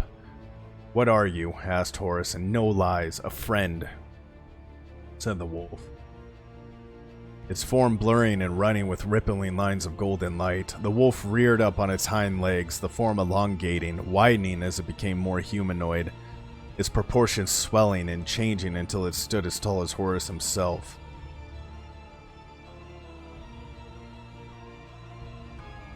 Copper skin replaced fur, and its eyes ran like liquid as they formed one golden orb. Thick red hair spouting from the figure's head and bronze-colored armor shimmered into existence upon his breast and arms. He wore a billowing cloak of feathers, and Horus knew him as well as he knew his own reflection. "Magnus," said Horus, "is it really you?" "Yes, my brother, it is," said Magnus, and the two warriors embraced in a clatter of plate. "How? Are you dying too?" "No," said Magnus, "I am not. You must listen to me, my brother. It has taken me too long to reach you, and I don't have much time here.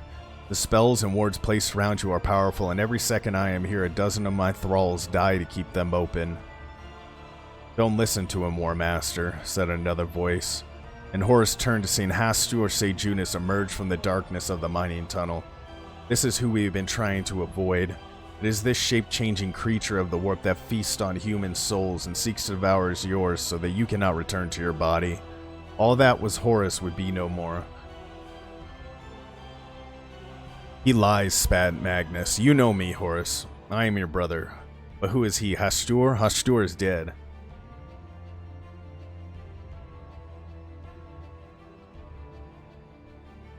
"I know, but here in this place, death is not the end." There is truth in that, agreed Magnus. Would you place your trust in the dead over your own brother? We mourn Hastur, but he is gone from us. This impostor doesn't even wear his own true face.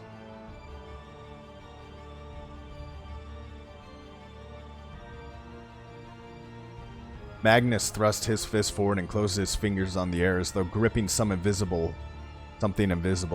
Then he wrenched his hand back. Hastur screamed, and a silver light blazed like magnesium flare from his eyes. Horus squinted through the blinding light, still seeing Astari's warrior, but now one armored in the livery of the word-bearers. Erebus? Asked Horus. Yes, War Master, agreed the first chaplain. A long red scar ran across his throat and had already begun to heal. I came to you in the guise of Senjunis to ease your understanding of what must be done, but I have spoken nothing but the truth since we traveled this realm. Don't listen to him, Horus warned Magnus. The future of the galaxy is in your hands. Indeed it is, said Erebus, for the Emperor will abandon the galaxy in his quest for apotheosis. Horus must save the Imperium, for it's evident that the Emperor will not.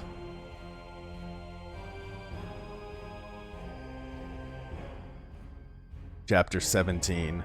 Horror, Angels and Daemons, Blood Pact.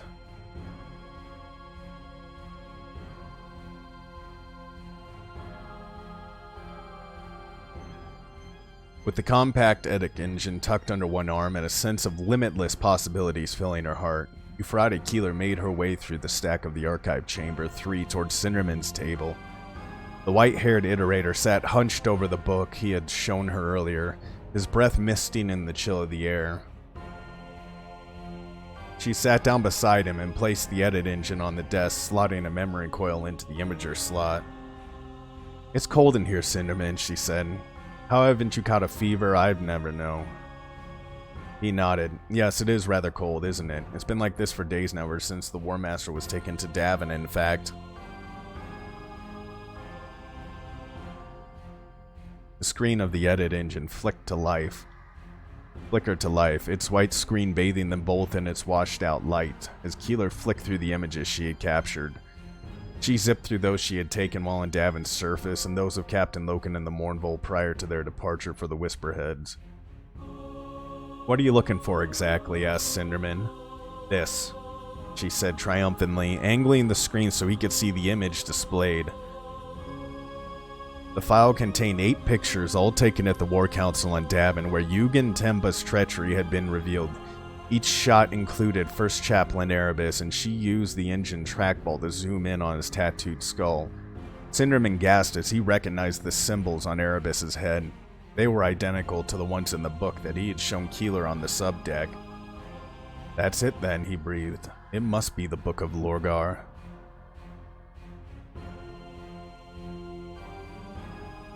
Can you get any closer to get the symbols from all sides on Erebus's head? Is that possible?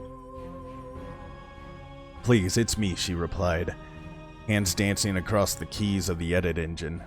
Using all the various images and shots of the word bearer from different angles, Euphrates was able to create a composite image of the symbols tattooed onto his skull and projected into a flat pane.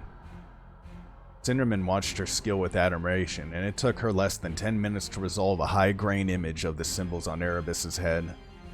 With a grunt of satisfaction, she made a final keystroke, and a glossy hard copy of the screen's image slid from the side of the machine with a whirring sigh. Keeler lifted it from the corners and waved it for a second or two to dry before handing it to Cinderman. There, she said. Does that help you translate what this book says? Cinderman slid the image across the table and held it close to the book, his head bobbing back and forth between the book and his notes as his fingers traced down the trails of cuneiform. Yes, he said. Exactly. Here, you see this word is laden with vowel transliterations, and this one clearly a personal argot, though of much a denser polyssyllabic construction. Keeler tuned out what Cinderman was saying after a while, unable to make sense of the jargon he was using. Carcassi and Oliton might be able to understand the iterator, but images were her thing, not words. How long will it take you to get any sense of it? She asked. What? Oh, not long, I shouldn't wonder, he said. Once you know the grammatical logic of a language, it is a relatively simple matter to unlock the rest of its meaning. So how long? Give me an hour and we'll read this together, yes? She nodded and pushed her chair back, saying, Fine. I'll take a look around if that's alright. Yes, feel free to have a look at whatever catches your eye, my dear, though I fear much of this collection is more suited for dusty academics like myself. Healer smiled as she got up from the table. I may be a documentarist, but I know which end of a book to read, Cairo. Of course you do. I didn't mean to suggest. Too easy, she said, and wandered off into the stacks to browse while Cinderman returned to his books. Despite her quip, she soon realized that Cinderman was exactly right. She spent the next hour wandering up and down the shelves packed with scrolls, books, and musty loose-leaf manuscripts. Most of the books had unfathomable titles like Reading Astrologies and Astro-Telepathic Auguries, Malfic Abjurations, and the multifarious horrors associated with such works, or the Book of Autumn. As she passed this last book, she felt a shiver travel through her spine and reached up to slide the book from its shelf. The smell of its worn leather bindings was strong, and though she had no real wish to read the book, she couldn't deny the strange attraction it held for her. The book creaked open in her grip, and the dust of centuries wafted from its pages. As she opened them, she coughed. Hearing Cinderman reading aloud from the Book of Lorgar as he translated more of the text. Surprisingly, the words before her were written in a language she could understand, and her eyes quickly scanned the page. Cinderman's words came again, and it took Euphrates a moment to register that words she was hearing echoed the words she was seeing on the page, letters blurring and rearranging themselves before her very eyes. The faded script seemed to illuminate from within, and as she read what they said, the book's pages burst into flames, and she dropped the book with a cry of alarm. She turned and ran back towards where she had left Cinderman, turning the corner to see him reading aloud from the book with a terrified expression on his face. He gripped the edges of the book as though unable to let go, the words pouring from him in a flood of voices. A crackling electric sensation sent Euphrates' teeth on edge, and she cried out in terror as she saw the swirling cloud, a bluish light hovering above the desk. The image twisted and jerked in the air, moving as though out of sync with the world and around it. Cairo, what's happening? She screamed as the terror of the Whisperheads returned to her with a paralyzing force. She dropped to her knees. Cinderman didn't answer, the words streaming from his unwilling mouth as he fixed, and his eyes fixed in terror on the unnatural sights above him. She could tell the same fear that she felt was also running hot in his veins. The light bulged and stretched as though something was pushing through from beyond, and iridescent, questing limbs oozed in the depths. Healer felt anger that had consumed her in the months following her attack break through the fear, and she surged to her feet. Healer ran towards Cinderman and gripped his skinny wrist as a suggestion of a rippling body of undulating, growing flesh began tearing through the light. His hands were locked to the book, the knuckles white, and she couldn't prise them loose as he continued to give voice to the terrible words within its pages. Hi, Trem, welcome in. It is. We're nearing the end of Book 2 of the Horus Heresy. Cairo, let go of the damn book. She cried as an awful rippling sound came from above. She risked a look upwards and saw yet more tentacled limbs pushing through the light in an obscene parody of birth. I'm sorry, Cairo, she shouted and punched the iterator across the jaw. He pitched backwards out of his chair. The torrent of words was cut off as the book fell from his hands. She quickly circled the table and lifted Cinderman to his feet. As she did so, she heard a grotesque sucking sound and a hard, wet thud of something heavy landing on the table. Can we get a shout out for Trem as well? The room itself. Yep, this is Book 2. We are seeing the downfall of Horus. The first 4 books deal with Horus and his fall, and then the rest is just kind of like the ripple effects, and then the final, I think it's like 10 books, it deals with the actual like sieging era and everything else.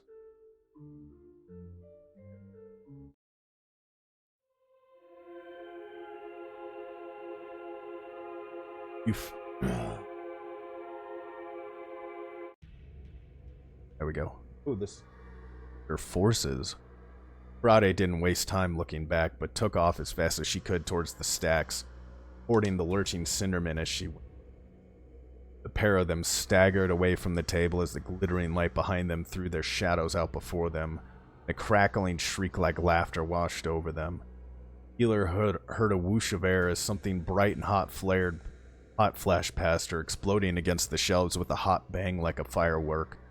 The wood hissed and spat where it had been struck, and she looked over her shoulder to see the horror of flailing limbs and glowing, twisting flesh leap after them. It moved with a rippling motion, lunatic faces and eyes and cackling mouths forming and reforming from the liquid matter of its body. Blue and red light flared from within it, strobing in dazzling beams through the archive. Another bolt of phosphorescent brightness streaked towards them, and Keeler threw herself and Cinderman flat as it blasted the shelf beside them, sending flaming books and splintered chunks of wood flying. The horrifying monster lopped through the stacks on long, elastic limbs, its speed and agility incredible. Keeler could see that it was circling around to get behind them. He dragged Cinderman to his feet, and she heard the monster's maddening laughter cackling behind her. The Iterator seemed to have regained some measure of his senses after her punch, but once again they ran between the twisting narrow rows of shelves towards the chamber's exit.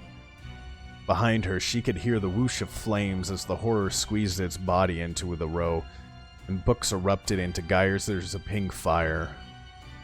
The end of the row was just ahead of her, and she almost laughed as she heard the klaxons that warned of a fire screech alarm. Surely someone would come to help them now. They burst from the end of the row, and Cinderman stumbled again, carrying her to the floor with him. They fell in a tangle of limbs, scrambling desperately to put some distance between them and the loathsome monster. Gila rolled onto her back as it pushed itself from the rows of shelves, its rippling bulk undulating with a roiling internal motion. Leering eyes and wide fang-filled mouths erupted across its amorphous body, and she screamed as it vomited a breath of Syrian blue fire towards her.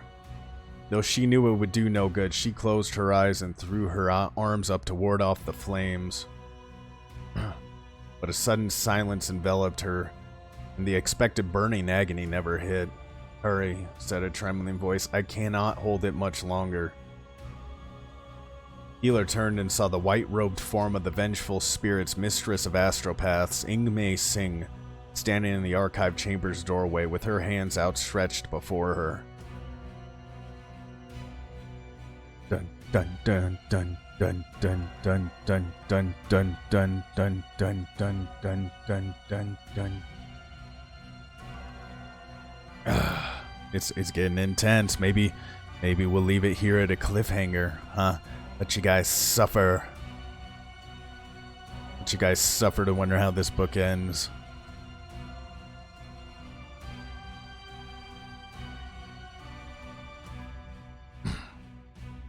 "Horus, my brother," said Magnus, "you must not believe whatever he has told you. It is lies, all of it.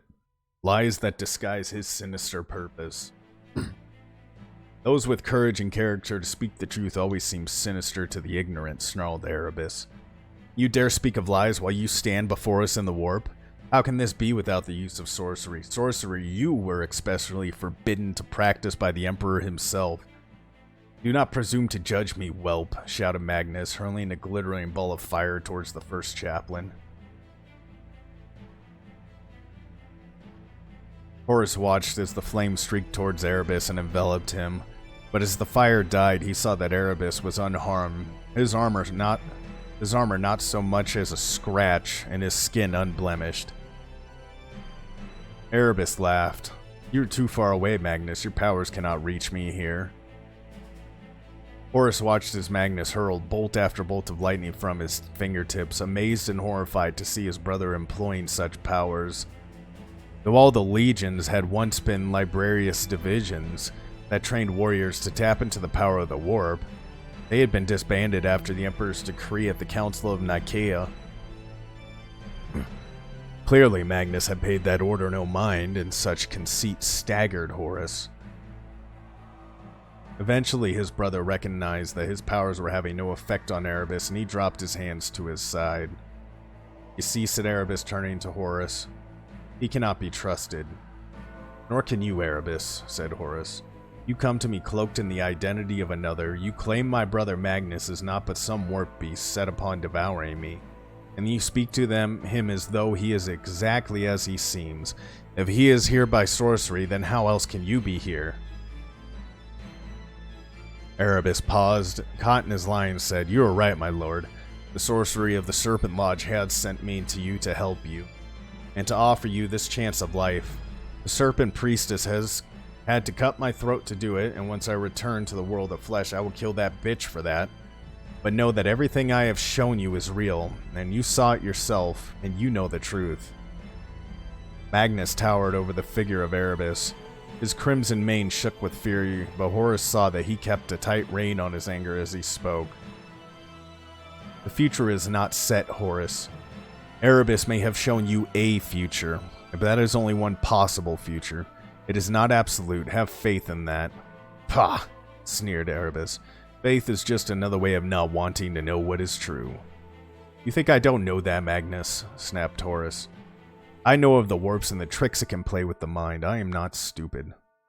I knew that this was not Sejunis, just as I know that without a context, everything I have seen here is meaningless." Horus saw the crestfallen look on Erebus's face and laughed. "You must take me for a fool, Erebus, if you thought that such simple parlor tricks would bewitch me to your cause." "My brother," smiled Magnus, "you are a wonder to me." "Be quiet," snarled Horus. "You are no better than Erebus. You will not manipulate me like this, for I am Horus. I am the War Master." Horus relished their confusion. One was his brother, the other a warrior he had counted as a valued counselor, a devoted follower. He had sorely misjudged them both. "I can trust neither of you. I am Horus, and I make my own fate." Erebus stepped towards him with his hands outstretched in supplication. "You should know that I came to you at the behest of my lord and master Lorgar. He already has knowledge of the Emperor's quest to ascend to godhood, and has sworn himself to the powers of the warp. When the Emperor rejects Lorgar's worship, he found other gods all too willing to accept his devotion. My Primarch's power has grown tenfold, and it is but a fraction of the power that could be yours were you to pledge yourself to their cause." "He lies," cried Magnus. "Lorgar is loyal. He would never turn against the Emperor." Horus listened to Erebus's words, and he knew with utter certainty that he spoke the truth. Lorgar, his most beloved brother, had already embraced the power of the warp. Warring emotions vied for supremacy within him, disappointment, anger, and if he was honest, a spark of jealousy that Lorgar should have been chosen first. If Lorgar would choose such powers as patrons, was there not some merit in that? "Horus," said Magnus, "I am running out of time. Please be strong, my brother. Think of what this mongrel dog is asking you to do. He would have you spit on your oaths of loyalty. He is forcing you to betray the Emperor and turn on your brother Astartes. You must trust the Emperor to do what is right." "The Emperor plays dice with the fate of the galaxy," countered Erebus, "and he throws them where they cannot be seen." "Horus, please," cried Magnus, his voice taking on a ghostly quality as his image began to fade. "You must not do this, or all we fought for will be cast to ruin forever. You cannot do this terrible thing." "Is it so terrible?" asked Erebus. "It is but a small thing, really. Deliver the Emperor to the gods of the warp, and unlimited power can be yours. I told you before that they have no interest in the realms of men, and that the promise still holds true. The galaxy will be yours to rule over as the new master of mankind." "Enough," roared Horus, and the world was silent. "I have made my choice." Healer helped Chiral Cinderman to his feet, and together they fled through the archive chamber's door. Ingmei Singh's trembling arms were still outstretched, and Healer could feel the waves of psychic cold radiating from her, with the effort of holding the horror within the chamber at bay. "Close the door," said Ingmei Singh through gritted teeth. Veins stood out in her neck and forehead as her porcelain features were lined with pain. Keeler didn't need to be told twice, and she dropped Cinderman to get the door, as Ingmei Sing backed away with slow, shuffling steps. "Now," shouted the astropath, dropping her arms. Keeler hauled on the door as the roaring, seething laughter of the beast swelled once again. Alarm klaxons and its shrieks of insanity filled her ears as the door swung shut. Something heavy impacted on the other side, and she could feel its raw heat through the metal. Ingmei Sing helped her, but the astropath was too frail to be of much use, and Keeler knew they couldn't hold the door for long. "What did you do?" demanded Ingmei Sing. "I don't know," gasped Keeler. "The Iterator was reading from a book, and that thing just appeared from nowhere." "What in the name of the Emperor is it?" "Beast from beyond the gates of the Imperium," said Ingmei Sing as the door shook with another burning impact. "I felt the buildup of warp energy and got here as quickly as I could." "Shame you weren't quicker, eh?" said Keeler. "Send it back?" Ingmei Sing shook her head as a thrashing pseudo-pop of pinkish light flicked through the door, grazed Keeler's arm. Its touch seared through her robes and burned her skin as she screamed, flinching from the door, and gripped her arm in agony. The horror slammed into the door once more, and the impact sent her and the astropath flying back. Blinding light filled the passageway, and Keeler shielded her eyes as she felt hands upon her shoulders, seeing Chiral Cinderman was on his feet once more. He dragged her to her feet and said, "I think I may have mistranslated part of the book." "You think?" snapped Keeler as they backed away from the abomination. "Or maybe..." Or maybe you translated it.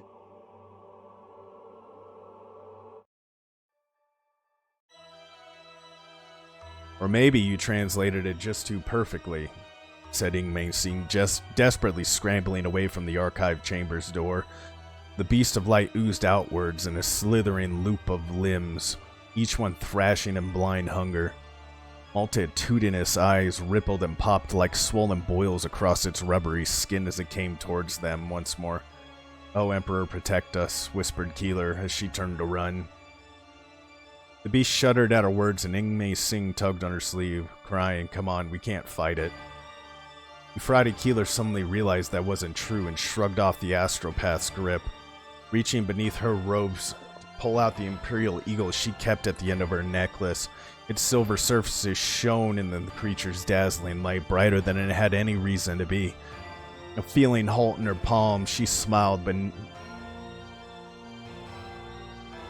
she smiled beneficially as she understood with complete clarity that everything since the Whisperheads had been preparing her for this moment. "Euphrates, come on," shouted Cinderman in terror. A whipping limb formed from the horror's body, and another gout of blue fire roared towards Keeler. She stood firm before it and held the symbol of her faith out in front of her. "The Emperor protects," she screamed as the flames washed over her. Rain fell in heavy sheets, and Loken could feel the tangible charge to the night air as the dark thunderheads pressed down over the tens of thousands of people gathered around the Delphos. Lightning bolts fenced above him, and he could sense anticipation was almost unbearable. 9 days had passed since the War Master had been interred within the Temple of the Serpent Lodge, and with each passing day the weather had worsened. Rain fell in an unending downpour that threatened to wash away the makeshift camps of the pilgrims, and blooming peals of thunder shook the sky like ringing hammer blows. The War Master had once told Loken that the cosmos was too large and sterile for melodrama, but the skies above Davin seemed determined to prove him wrong. Torgadon and Vippus stood with him at the top of the steps, and hundreds of the Sons of Horus followed behind the three of them. Company captains, squad leaders, file officers, and warriors had come to Davin to witness what would either be their salvation or their undoing. They had marched through the singing crowds, the dirty beige robes of remembrancers mixed with the army uniforms and civilian dress. "Looks like the entire bloody expedition's here," Torgadon had said as they marched up the steps, trampling trinkets and baubles left as offerings to the War Masters beneath their armored boots. From the top of the processional steps, Loken could see the same group he had faced 9 days previously, with the exception of Malgahurst, who had returned to the ship some days before. Rain ran down Loken's face as a flash of lightning lit up the surface of the great bronze gateway, making it shine like a great wall of fire. The gathered Astartes warriors stood sentinel before it in the rain. Abaddon, Axamon, Targost, Sidre, Ekadon, and Kibre. None of them had abandoned their vigil before the gates of the Delphos. Loken wondered if they had bothered to eat, drink, or sleep since he had laid eyes upon them. "What do we do now, Garvey?" asked Vippis.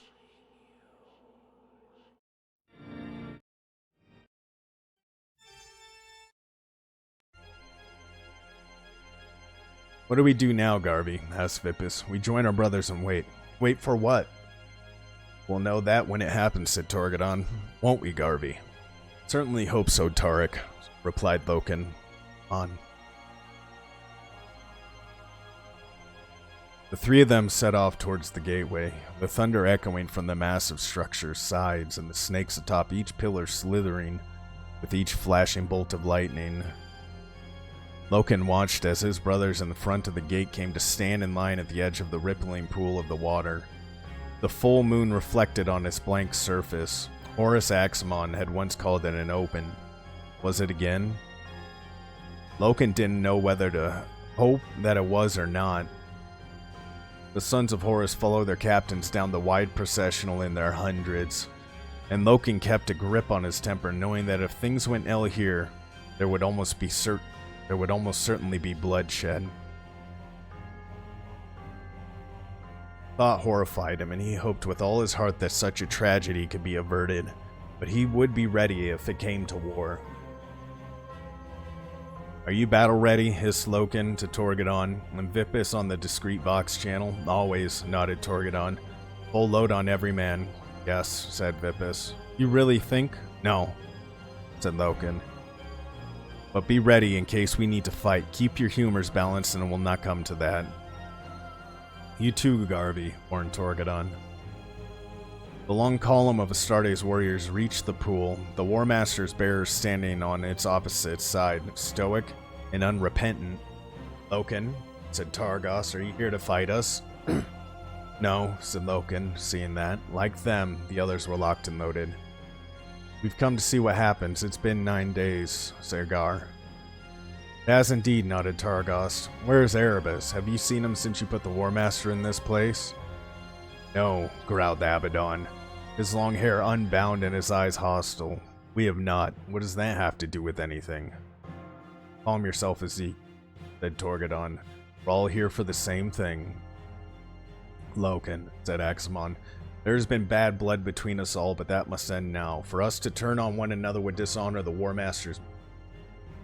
Speak as though he's already dead, Horus." "We will see," said Axamon. "This was always a forlorn hope, but it's all we had." Loken looked into the haunted eyes of Horus Axamon, seeing the despair and doubt that plagued him, and felt his anger towards his brothers diminish. Would he have acted differently had he been present when the decision to enter the War Master had been taken? Could he in all honesty say that he would have not accepted the decision of his friends and peers if the situation had been reversed? He and Horus Axamon might even now be standing on different sides of the moon-shimmered pool. "Then let us wait as brothers united in hope," said Loken, and Axamon smiled gratefully. The palpable tension lifted from the confrontation, and Loken, Torgadon, Vippis marched around the pool to stand with their brothers before the vast gate. Dazzling bolt of lightning reflected from the gate as the Mournfalls stood shoulder to shoulder with one another. Thunderous boom that had nothing to do with the storm split the night. "Oh God. Fine, let me look."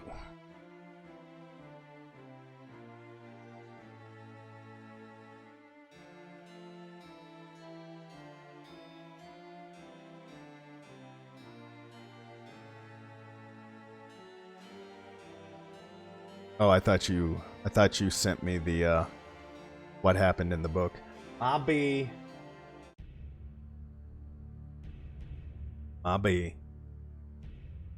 Oh, well, don't send me the plot twist. Where was I? I lost my spot because I clicked to Discord. It was just notifications. I thought you messaged me. Loken saw a dark line appear in the center of the gate as the thunder was suddenly silenced and the lightning stilled in the space of a heartbeat. The sky was mystifyingly calm, as though the storm had blown out the heavens and had pushed in their revelries, better to witness the unfolding drama on the planet below. Slowly, the gate began to open. The flames bathed Euphrates Keeler, but they were cold and she felt no pain from them. The silver eagle blazed in her hand, thrust before her like a talisman, and she felt a wondrous energy fill her, rushing through her from the tips of her toes to the shorn ends of her hair. "The power of the Emperor commands you, abomination," she yelled, the words unfamiliar but feeling right. Ingmei Singh and Kyril Cinderman watched her in amazement as she took one step and then another towards the horror. The monster was transfixed, whether by her courage or faith she didn't know, but whatever the reason, she was thankful for it. Its limbs flailed as though some invisible force attacked it, its screeching laughter turning into pitiful wails of a child. "In the name of the Emperor, go back to the warp, you bastard," said Keeler, her confidence growing as the substance of the monster diminished, skins of light shearing away from its body. The silver eagle grew hotter in her hand, and she could feel the skin of her palms blistering under its heat. Ingmei Singh joined her, adding her own powers to Keeler's assault on the monster.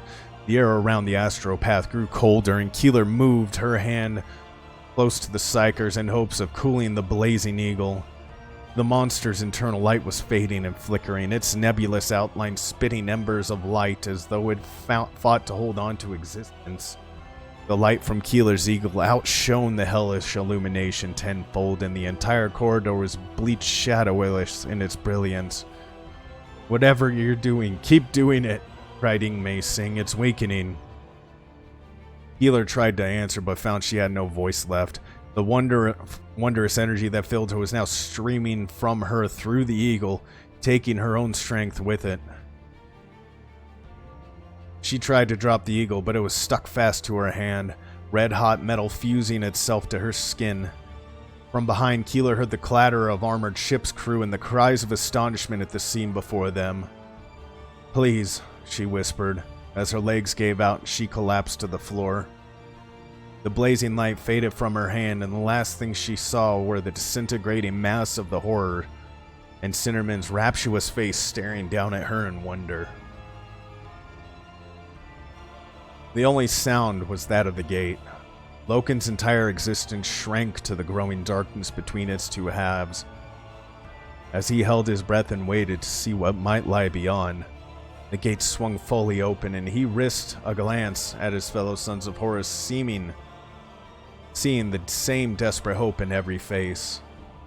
Not a single sound disturbed the night, and Loken felt melancholy rise in him.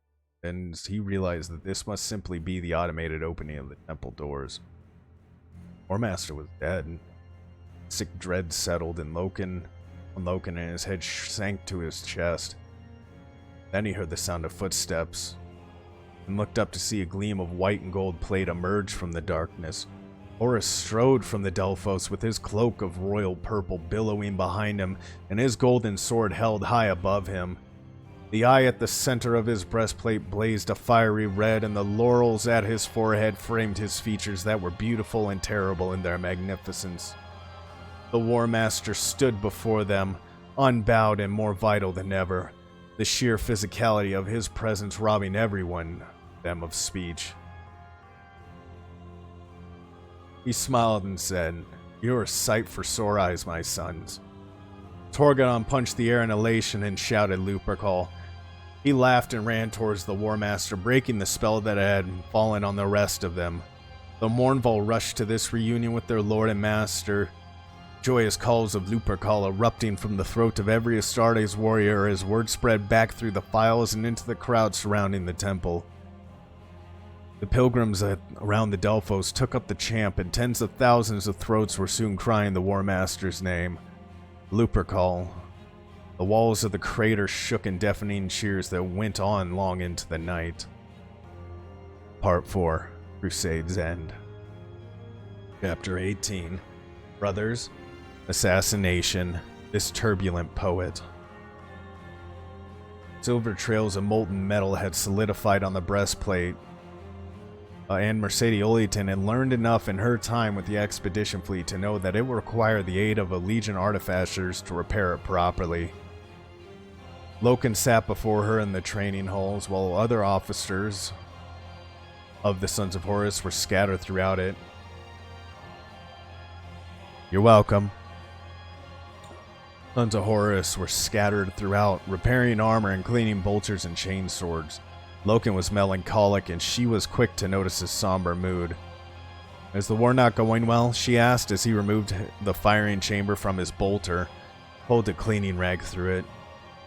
He looked up, and she was struck by how much he had aged in the last 10 months, thinking that she would need to revise a chapter on the immortality of the Astartes.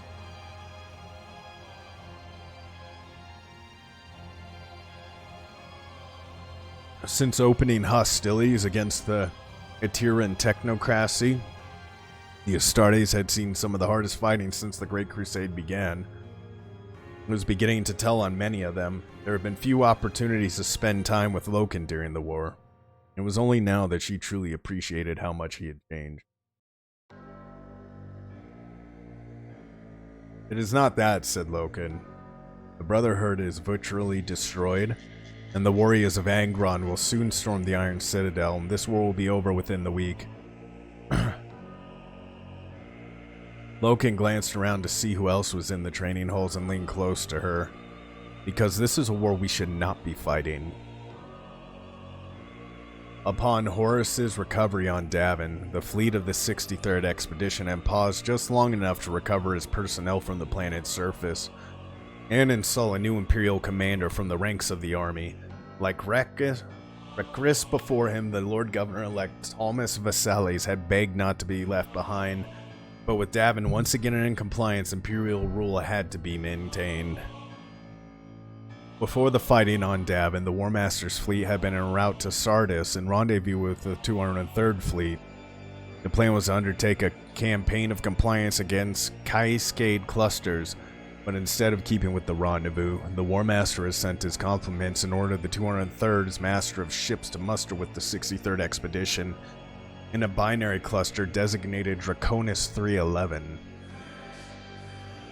The War Master told no one why he chose this locale, and none of the stellar cartographers could find reports of any previous expedition as to why this place might be of interest. 16 weeks of warp travel had seemed to translate into a system alive with electronic chatter. 2 planets and their shared moon in the second system were discovered to be inhabited, glinting communication satellites ringing around each one, an interplanetary craft flitting between them. More thrilling still, communications with orbital monitors revealed this civilization to be human, another lost branch of the old race, isolated these past centuries. The arrival of the Crusade fleet had been greeted with understandable surprise and then joy as the planet's inhabitants realized that their lonely existence was finally to an end.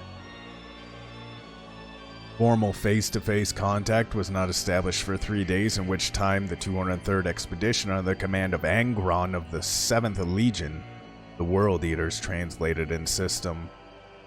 The first shots were fired 6 hours later.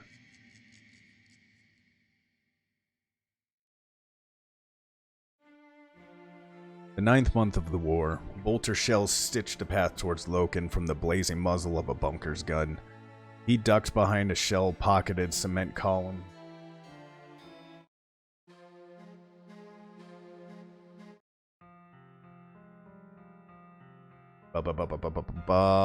He ducked behind a shell-pocketed cement column, feeling the impacts hammering through it, and knowing that he didn't have much time until the gunfire chewed its way through. Garvey shouted Torgadon, rolling from behind cover and shouldering his bolter. Go left, I've got you. Loken nodded and dived from behind cover. The cover as Torgadon opened up, the Astartes strength keeping the barrel level despite the bolter's fearsome recoil. Shells exploded in gray puffs of rockcrete at the bunker's firing slit, and Loken heard screams of pain from within. Lacosta moved up behind him, and he heard the whoosh of flame units as warriors poured fire into the bunker. More screams and the stink of flesh burned by chemical flames filled the air. Everyone back shouted Loken, getting to his feet, knowing what would come next. Soon enough, the bunker mushroomed upwards with a thudding boom, its internal magazine cooking off as its internal sensors registered the occupants were dead. Heavy gunfire ripped through their position and collapsed the structure at the edge of the central precinct, the planet's towering city of steel and glass. Loken had marveled at the city's elegance, and Peter Egan Momus had declared it perfect when he had first seen the aerial scans. It didn't look perfect now. Puffs of flickering detonations tore a line through the Astartes, and Loken dropped as the warrior with the flame unit peered into a column of fire. His armor kept him alive for a few seconds, but soon he was a burning statue. The armor joints fused, and Loken rolled onto his back to see a pair of speeding aircraft rolling round for another strafing run. "Take those ships out," yelled Loken as the craft's sleeker, more elegant thunder Hawk variants turned their guns towards them once again. The Astartes spread out as the underslung gun pods erupted in fire, and torrents of shells tore through their position, ripping thick columns in two and sending up blinding crowds of gray dust.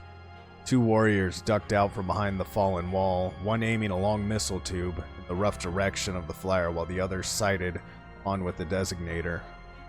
The missile launched in a streaming cloud of bright propellant, leaping into the sky and speeding after the closest flyer.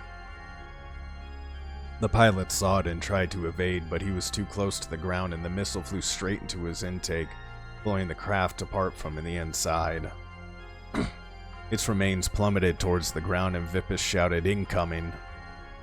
Loken turned to rebuke him for stating the obvious when he saw that his friend wasn't talking about the remaining flyer. Retracked vehicles smashed over a low ceramic brick wall behind them, their thick armored forward sections emboldened with a pair of crossed lightning bolts. Too late, Loken realized the flyers had been keeping them pinned in place while the armored transports circled around to flank them. Through the smoking wreckage of the burning bunker, he could see blurred forms moving towards them, darting from cover to cover as they advanced. Locosta was caught between two enemy forces and the noose was closing in.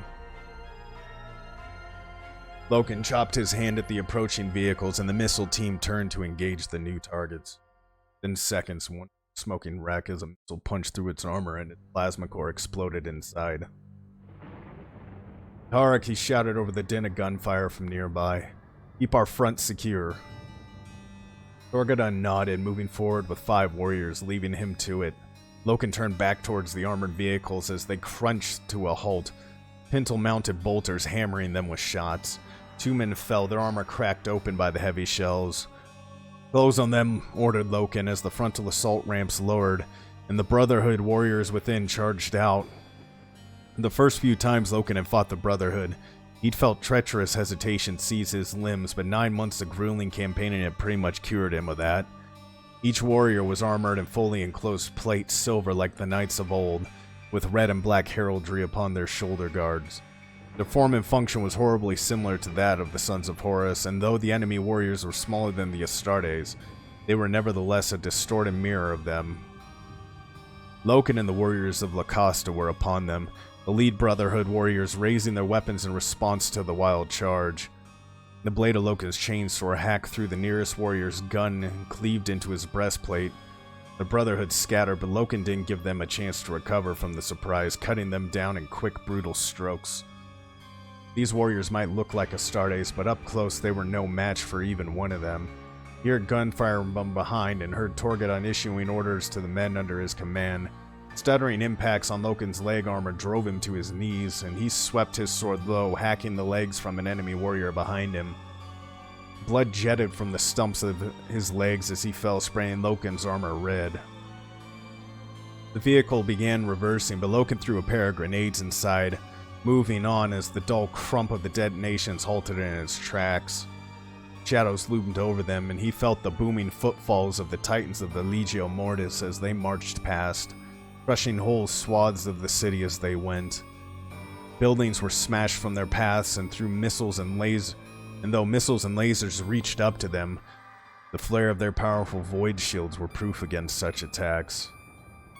More gunfire and screams filled the battlefield, the enemy falling back from the fury of the Astartes' counterattack. They were courageous, these warriors of the Brotherhood, but they were hopelessly optimistic if they thought simply wearing a suit of power armor made an of an Astartes. Area secure, tamed Torgadon's voice over the suit vox. Where to now? Nowhere, replied Loken, as the last enemy warrior was slain. This is our objective point. We wait until the world leaders get here. Once we hand off to them, we can move on. Pass the word. Understood, said Torgadon. Loken savored the sudden quiet of the battlefield. The sound of battle muted and distant as other companies fought their way through the city. He assigned Vippus to secure the perimeter and crouched beside the warrior whose legs had been cut off. The man still lived, and Loken reached down to remove his helmet, a helmet so very similar to his own. He knew where the release catches were and slid the helm clear. His enemy's face was pale from shock and blood loss, his eyes full of pain and hate. But there were no monstrously alien features beneath the helmet, simply ones as human as any other member of the 63rd Expedition. Loken could think of nothing to say to the man, and simply took off his own helmet and pulled the water dispensing pipe from his gorget. He poured some clear cold water over the man's face. "I want nothing from you," hissed the dying man. "Don't speak," said Loken. "It will be over quickly." But the man was already dead. "You shouldn't be fighting this war," asked Mercediolitan. "You were there when they tried to assassinate the War Master." "I was there," said Loken, putting down his cleaned firing chamber. "I don't think I'll ever forget that moment."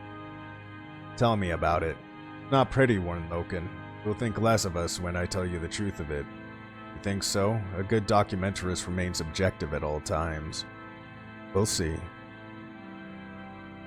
The ambassadors of the planet, which Loken had learned was named Arius, had been greeted with all the usual pomp and ceremony according to the potentially friendly culture.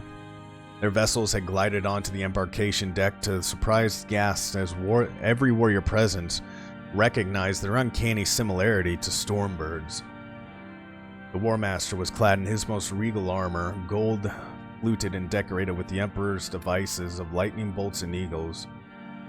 Unusually, for an occasion such as this, he was armed with sword and pistol, and Loken could feel the force of authority the War Master projected.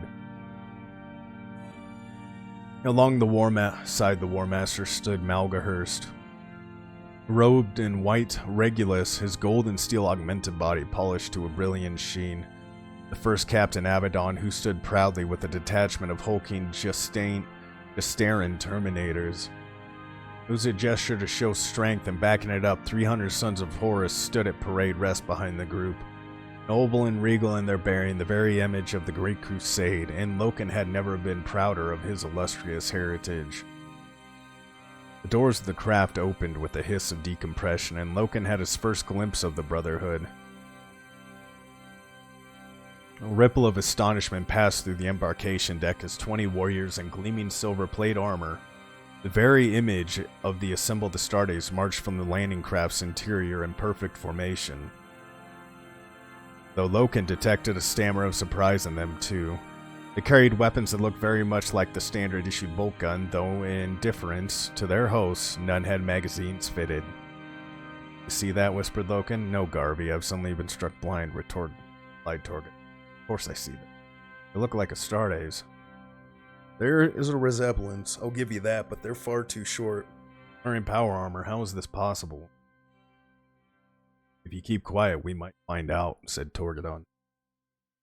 The warriors wheeled and formed up around a tall man wearing long red robes, whose features were half flesh, half machine, and whose eye was a blinking emerald gem.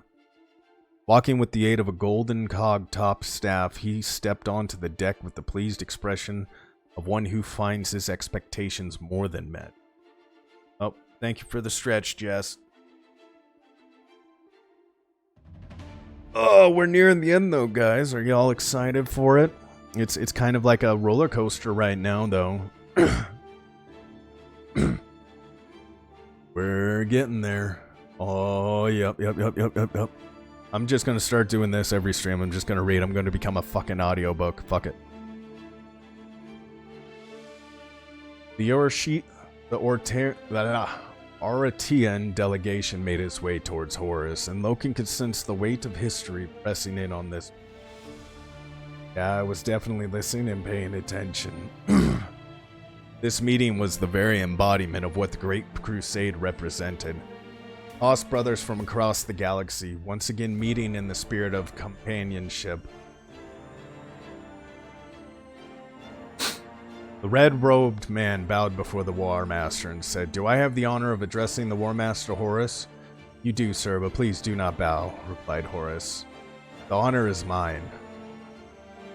The man smiled, pleased at the courtesy. "Then if you will permit me, I will introduce myself. I am Emery Salengik, Fabricator Consul to the Ortian Technocracy. On behalf of my people, may I be the first to welcome you to our worlds."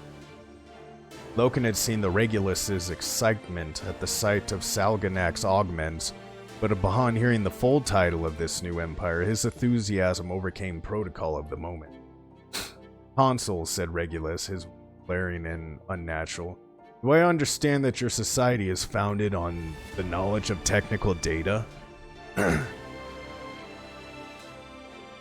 Horus turned to the adept of the Mechanicum and whispered something that Loken didn't hear, but Regulus nodded and took a step back. "I apologize for the adept's forthright questions, but I hope you might forgive his outburst, given that our warriors appear to share certain similarities in their war gear." "These are the warriors of the Brotherhood," explained Salganak. "They are our protectors and our most elite soldiers. It honors me to have them as my guardians here." "How is it that they are armored so similarly to my own warriors?" Salganak appeared to be confused by the question and said, "You expected something different, my Lord War Master? Construct machine our ancestors brought with them from Terra are at the heart of our society and provide us with the boom of technology. Though advanced, they do tend towards a certain uniformity of creation." The silence that greeted the consul's words was brittle and fragile, and Horus held up his hand to still the inevitable outburst from Regulus.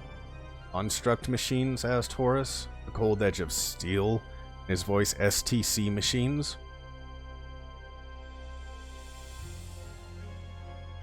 "I believe that was their original designation, yes," agreed Salganak, lowering his staff and holding it towards the War Master. "You have..." Emery Salganak never got to finish his sentence as Horus took a step backwards and drew his pistol. Loken saw the muzzle flash and watched Emery Salganak's head explode as the bolt threw out the back of his skull. "Yes," said Mercedes Oleton. "The staff was some kind of energy weapon that could have penetrated the War Master's armor. We've been told this." Loken shook his head. "No, there was no weapon." "Of course there was," insisted Oleton. "When the consul's assassination attempt failed, his Brotherhood warriors attacked the War Master." Loken put down his bolter and said, "Mercedes, forget what you have been told. There was no weapon, and after the War Master killed the consul, the Brotherhood only tried to escape. Their weapons were not loaded, and they could not have fought us with any hope of success." "They were unarmed?" "Yes." "So what did you do?" "We killed them," said Loken. "They were unarmed, but we were not.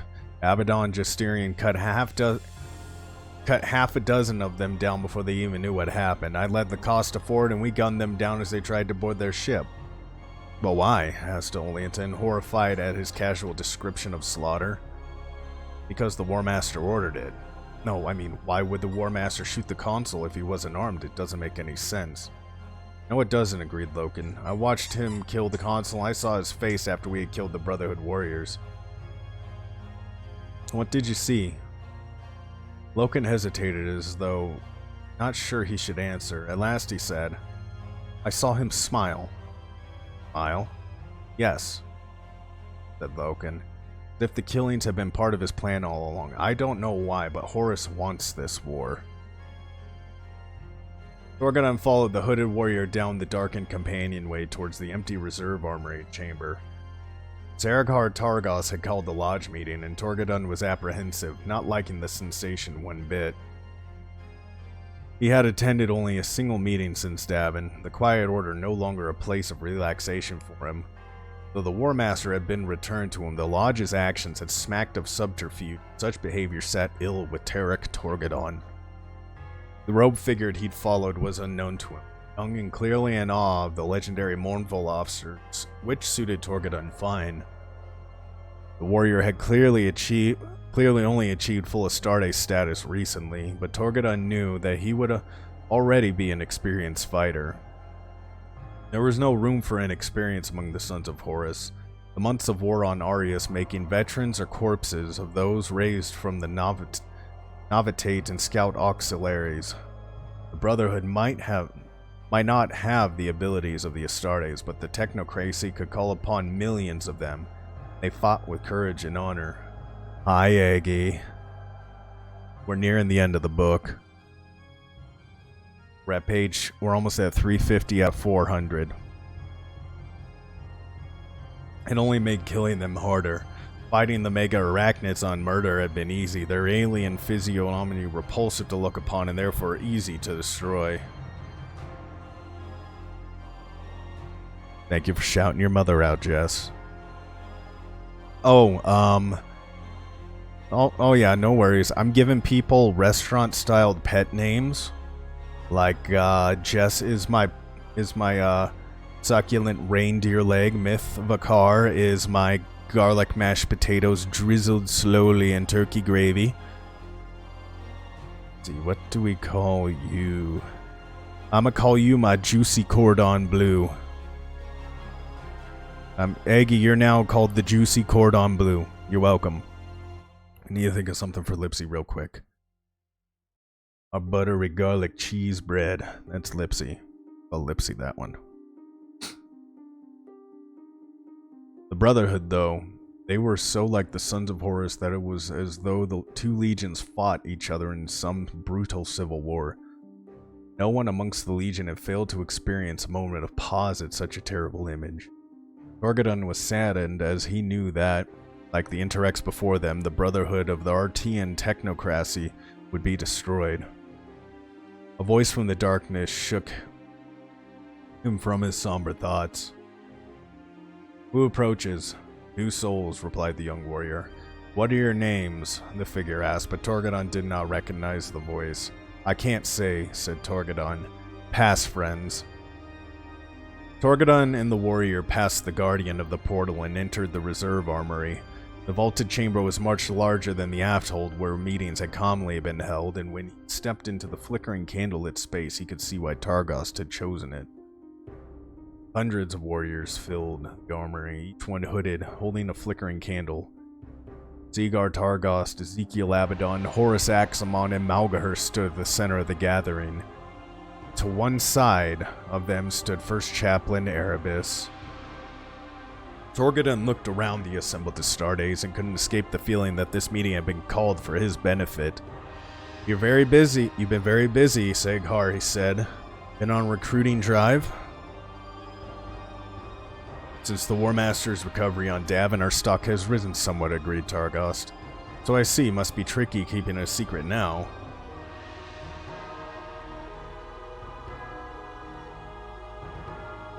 Amongst the Legion, we no longer operate under the veil of secrecy. Then why the same pantomime to enter? Targost smiled apologetically. Tradition, you understand. I appreciate you coming in, Aggie. I really do. Have a wonderful night, you juicy chicken cordon bleu, you. I'm just gonna start giving everybody food-based pet names.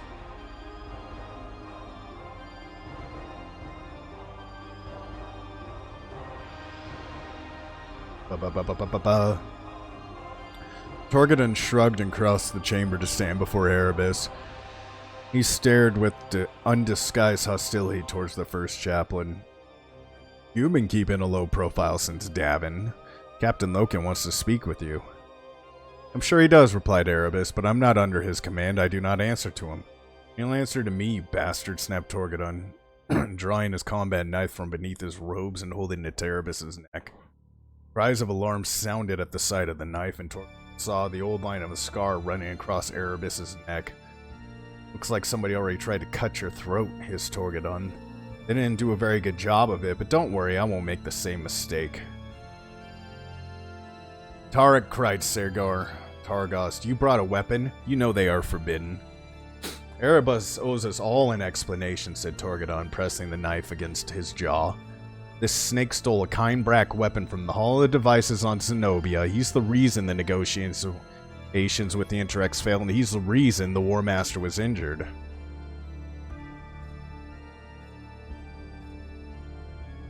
No, Tarek, said Abaddon, moving to stand next to him, placing a hand on his wrist. The negotiations with the Interrex failed because they were meant to. The Interrex consorted with Xenos breeds. They integrated with them. We can never make peace with such people.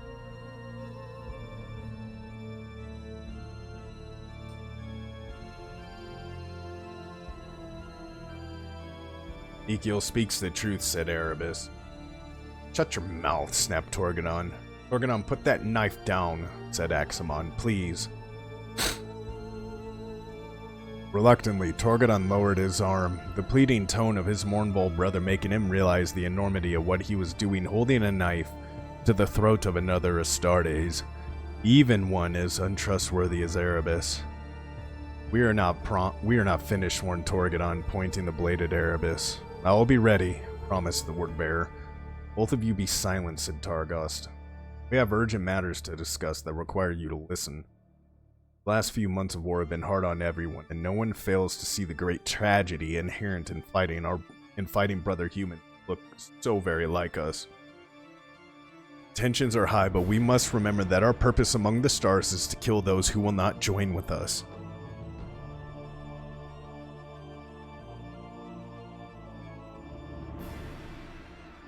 Torgadon frowned at such a blunt mission statement, but said nothing as Targos continued his speech.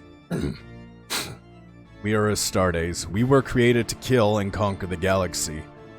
We have done all that has been asked of us, and no more, fighting for over 2 centuries to forge the new Imperium from the ashes of old night.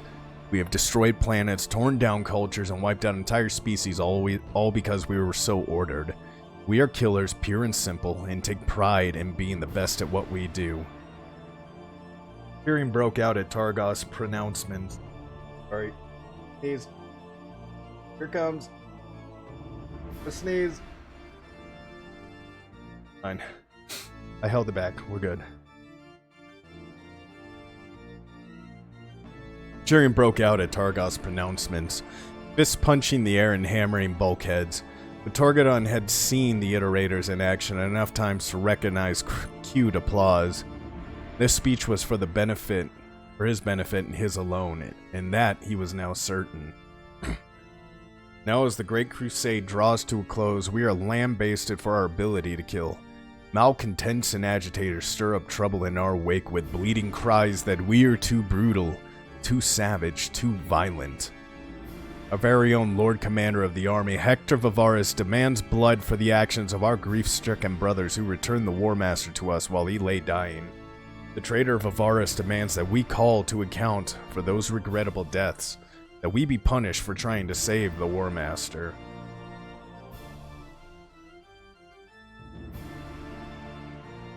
Targos flinched at the word traitor, shocked that Targos would use openly such an incendiary word to describe an officer as respected of Vivaris, but as Torgadon looked at the faces of the warriors around him, he saw only agreement with Targos' sentiment. Even civilians now feel they have the right to call us to account, said Horus Axamon, taking up where Targos had left off, holding up a handful of parchments.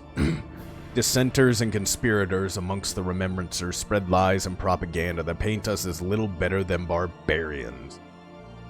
Axamon circled amongst the gathering, passing out pamphlets as he spoke. This one is called The Truth Is All We Have, and it calls us murderers and savages. This turbulent poet mocks us in verse, brothers. These lies circulate amongst the fleet every day.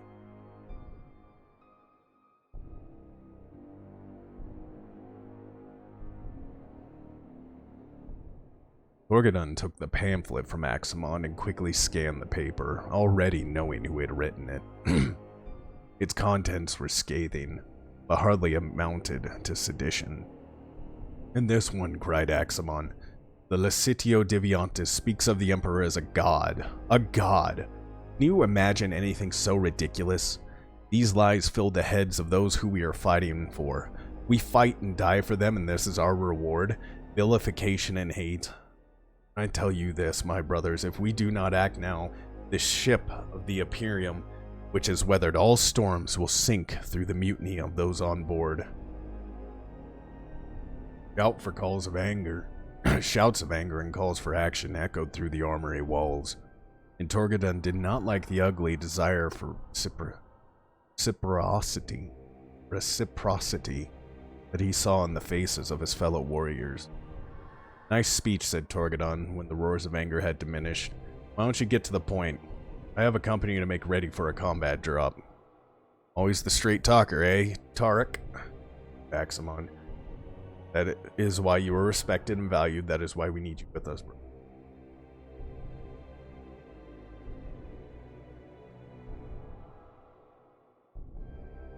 Have you not heard a word that was said? With you, what are you talking about? Have you not heard a word that was said? Asked Malgahurst, limping over to where Torgadon stood. We are under threat from within our own ranks. The enemy within Tarek is the most insidious foe we have yet faced. We'll need to speak plainly, Mal, said Abaddon. Tarek needs it spelled out for him. Up yours, Ezekiel, said Torgadon. I have learned that the remembrancer who writes these treasonous missives is called Ignis Carcassi, said Malgahurst. He must be silenced. Silenced? What do you mean by that? Asked Torgadon, given a slap on the wrist, told not to be such a naughty boy. Something like that. You know what I mean, Tarek, stated Malgahurst. I do, but I want to hear you say it. Very well, if you wish me to be direct, then I will be. Carcassi must die.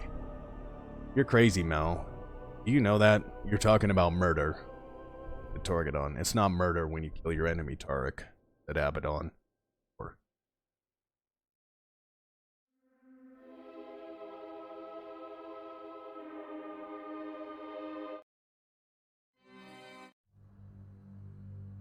Want to make war on a poet? Laughed Torgadon. Oh, they'll tell tales of that for centuries, Ezekiel. Can't you hear what you're saying? Anyway, the Remembrancer is under Garviel's protection. You touch Carcassi and he'll hand your head to the War Master himself.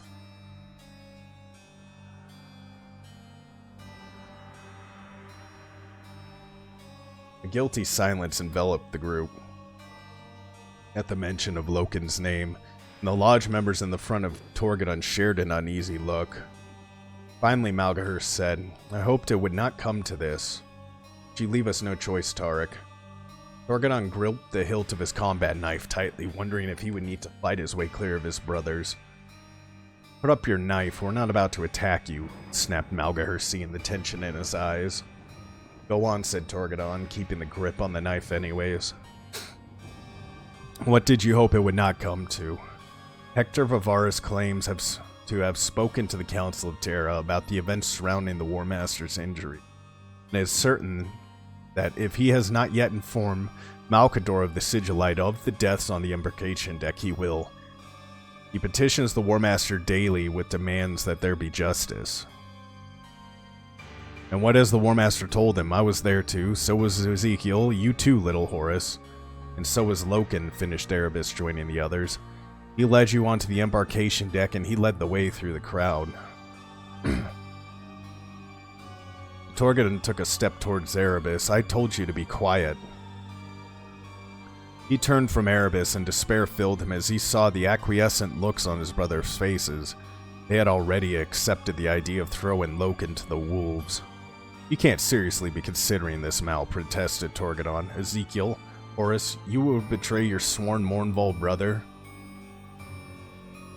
He already betrays us by allowing this remembrancer to spread lies, said Axamon. No, I won't do it, swore Torgadon. You must, said Axamon. Only if you, Ezekiel, and I swear oaths that it was Oaken who orchestrated the massacre will Vivaris accept him as guilty. So that's what this is all about, is it? Asked Torgadon.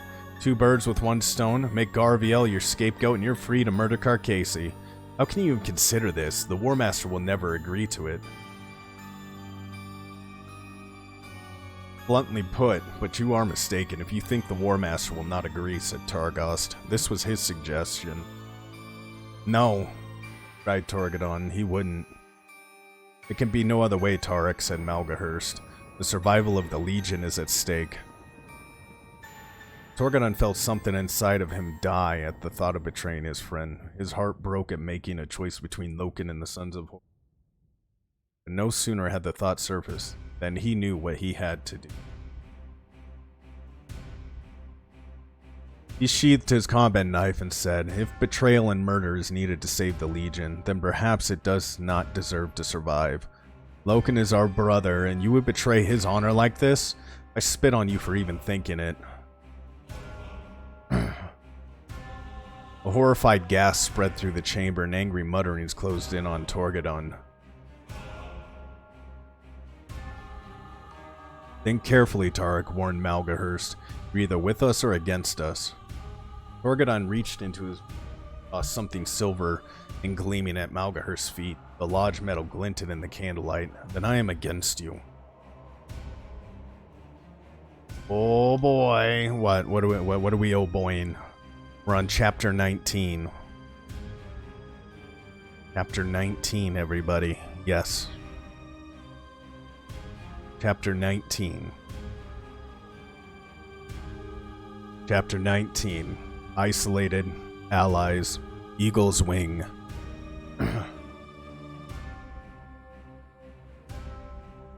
Bertinella sat in her Escurial tower, filling page after page with her cramped handwriting. The spidery script tight and intense. Her dark hair was unbound and fell around her shoulders in untidy ringlets. Her complexion had the sallow appearance of one who had not stepped outside of her room for many months, let alone see daylight. The pile of papers beside her was testament to the months she had spent in her luxurious cabin, though its luxury was a far cry from what it had been when she first arrived on the Vengeful Spirit. The bed was unmade, her clothes lay strewn where she had discarded them before bed. Her maidservant Babeth had done what she could to encourage her mistress to pause her labors, but Bertinella would have none of it. The words of the War Master's valediction had to be transcribed to and interpreted in the most minute detail if she was to do his confession any justice. Even though his words had turned out not to be his last, she knew they deserved to be recorded, for she had tapped into the War Master's innermost thoughts. She had teased out information no one had contemplated before, secrets of the Primarchs that had not seen the light of day since the Great Crusade had begun, and the truths that would rock the world of the Imperium to its very core.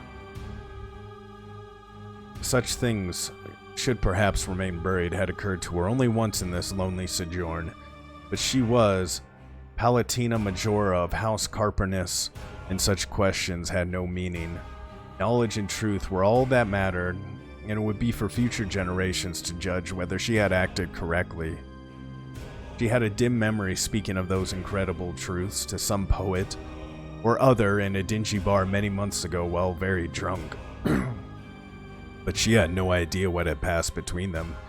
He had not tried to contact her afterwards, and she could only assume that he hadn't tried to seduce her, or that she hadn't in fact been seduced. It was immaterial she had locked herself away since the beginning of the war with the technocracy, trawling every fragment of her mnemonic implants for the words and turn of phrases that the War Master had used. She was writing too much, she knew, but damn the word count, her tale was too important to be constrained by the bindings of a mere book. She would tell the tale for as long as it took in the telling. There was something missing. As the weeks and months had passed, the gnawing sensation that something was gelling grew from a suspicion to a certainty. It had taken her until recently to realize what that was. Context. All she had were the War Master's words. There was no framework to hang them upon. Without that, everything was meaningless. Finally realizing what was amiss, she sought out every Astartes warrior at every opportunity, but her first real obstacle in this regard. No one was speaking to her. As soon as any of her subjects knew that what Bertinella wanted, or who she was, they would clam up and refuse to speak another word, excusing themselves from her presence with a polite abruptness. Everywhere she had turned, she ran into walls of silence, and despite repeated entreaties to the office of the War Master to intervene, she was getting nowhere. Every one of her requests for an audience with the War Master was declined, and she soon began to despair of ever finding a means of telling her tale. Inspiration as to how to break this deadlock had come yesterday, after yet another afternoon of abject failure. As always, Maggard escorted her, clad in his golden battle armor and armed with his Carillion rapier and pistol. After the fighting on Davin, Maggard had made a speedy recovery, and Pertinella had noticed a more cocksure swagger to his step. She also noticed that he was treated with more respect around the ship than she was. Of course, such state of affairs was intolerable, despite the fact that it made his vigor as her concubine that much more forceful and pleasurable. And Astarte's warrior had nodded in respect as Pertinella despondently traveled along the upper decks of the ship towards her stateroom. She had made the nod back before realizing that the Astartes had been paying his respects to Maggard, not her. A scroll upon the Astartes shoulder guard bore a green crescent moon, marking him out as a veteran of the Davin campaign, and thus, no doubt, aware of Maggard's fighting prowess. Indignation surged to the surface, but before Pertinella could say anything, an idea began to form. She hurried back to the stateroom. Pertinella had stood Maggard in the center of the room and said, "It's so obvious to me now. Shame on me for not thinking of this sooner." Maggard looked puzzled, and she moved closer to him. Stroking her hand down his molded breastplate, he seemed uncomfortable with this, but she pressed on, knowing that he would do anything for her in fear of a reprisal should he refuse. "Because I'm a woman," she said. "I'm not part of their little club." She moved behind him and stood on her tiptoes, placing her hands on his shoulders. "I'm not a warrior. I've never killed anyone. Well, not myself. That's what they respect, killing. You've killed men, haven't you, Maggard?" He nodded curtly. "Lots?" Maggard nodded again, and she laughed. "I'm sure they know that too. You can't speak to boast of your prowess, but I'm sure the Astartes know it. Even the ones that weren't on Davin will be able to see that you're a killer." Maggard licked his lips, keeping his golden eyes averted from her. "I want you to go amongst them," she ordered. "Let them see you. Inveigle yourself in their daily rituals. Find out all you can about them, and each day we will use the Nemo quill to transcribe what you've discovered. You're mute, so they'll think you're simple. Let them. They will be less guarded if they think they humor adult." She could see that Maggard was unhappy with this task, but his happiness was of no consequence to her, and she had sent him out the very next morning. She had spent the rest of the day writing, sending Babeth for food and water when she realized she was hungry, trying different stylistic approaches to the introduction of her manuscript. The door to her stateroom opened, and Pertinella looked up from her work. The chronometer set into the escritoire told her it was late afternoon ship time. She swiveled in her chair to see Maggard enter the room and smiled, reaching over to pull her data slate close and lifting the Nemo quill from the lathe well. "You spend time with the Astartes?" she asked. Maggard nodded. "Good," said Pertinella, sitting the reactive nib on the slate, clearing her mind of her own thoughts. "Tell me everything," she commanded, as the quill began to scratch out his thoughts. The War Master's sanctum was silent, save for the occasional hissing, mechanical hum from the armature of Regulus's body, and the rustle of fabric as Malgahur shifted position. Both stood behind the War Master, who sat in his chair at the long end of the table. His hand steepled before him, and his expression thunderous. "The Brotherhood should be carrying food by now," he said. "Why have the World Eaters not yet stormed the walls of the Iron Citadel?" Captain Karn, equerry to Angron himself, stood firm before the War Master. The War Master's hostile stare, the dim light of the sanctum reflecting blue and white of his plate armor.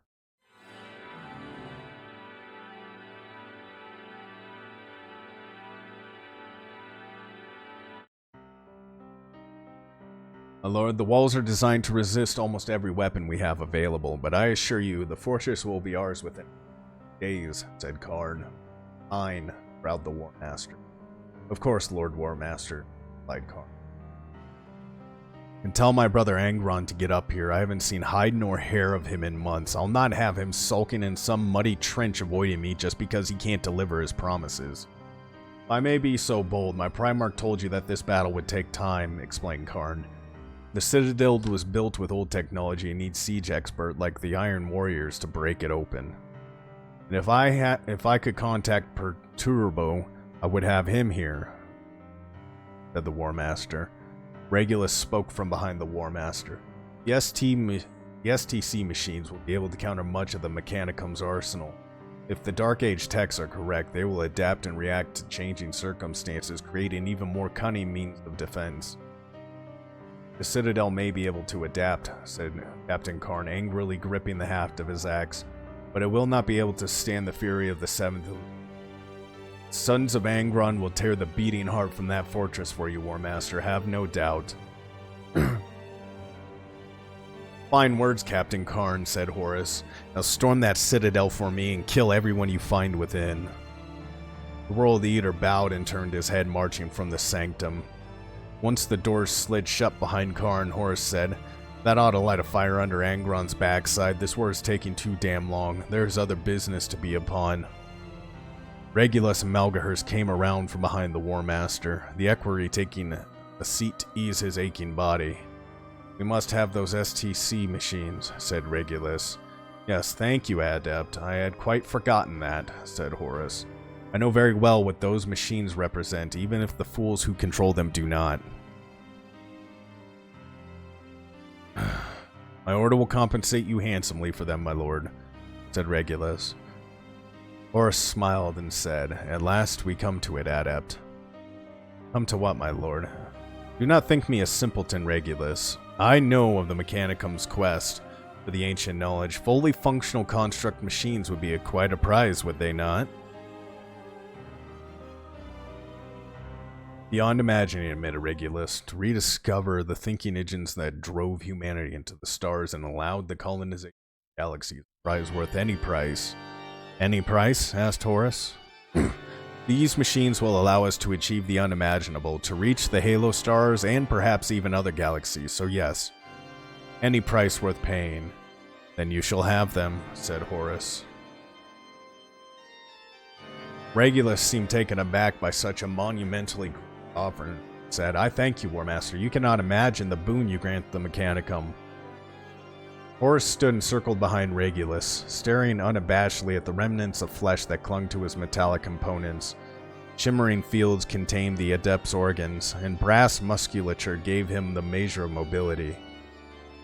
There's little of you that can still be human, isn't there? Asked Horus. In that regard, you are not so different from myself or Malgahurst. My lord, replied Regulus, I aspire to the perfection of the machine state, but I would not presume to compare myself with an Astartes. As well you should not, said Horus, continuing his pace around the sanctum. I will give you these construct machines, but as we have established, there will be a price. Name it, my lord. The Mechanicum will pay it. The Great Crusade is almost at an end, Regulus, but our efforts to secure the galaxy are only just beginning. Horus, leaning over the table, planting his hands on his black surface. I am poised to embark on the greatest endeavor imaginable, but I need allies, or all will come to naught. Can I count on you and the Mechanicum? What is this great endeavor? Asked Regulus. Horus waved his hand and came around the table to stand next to the Adept of the Mechanicum once more, placing a reassuring hand on his brass armature. No need to go into details just now, he said. Just tell me that you and your brethren will support me when the time comes, and the construct machines are yours.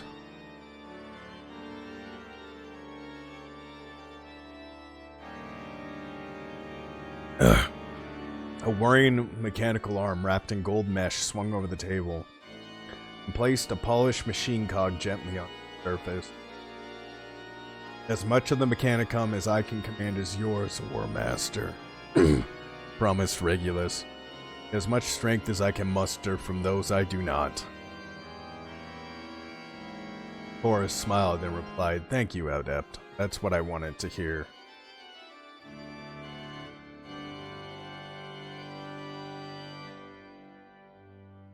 On the 6th day of the 10th month of the war against the Artean technocracy, the 63rd expedition was thrown into a panic when a group of vessels translated in system behind it. In perfect attack formation, Boas Cominius attempted to turn his ships to face the new arrivals, but even as the maneuvers began, he knew it would be too late. Only when the mysterious ships reached and then passed optimal firing range did those aboard the Vengeful Spirit understand that the vessels had no hostile intent. Relieved hails were sent from the War Master's flagship to be met with an amused voice that spoke with the cultured accent of old Terra. "Horus, my old brother," said the voice, "it seems I still have a thing or two to teach you." On the bridge of the Vengeful Spirit, Horus said, "Fulgrim." Despite the hardships of the war, Loken was excited at the prospect of meeting the warriors of the Emperor's children once again.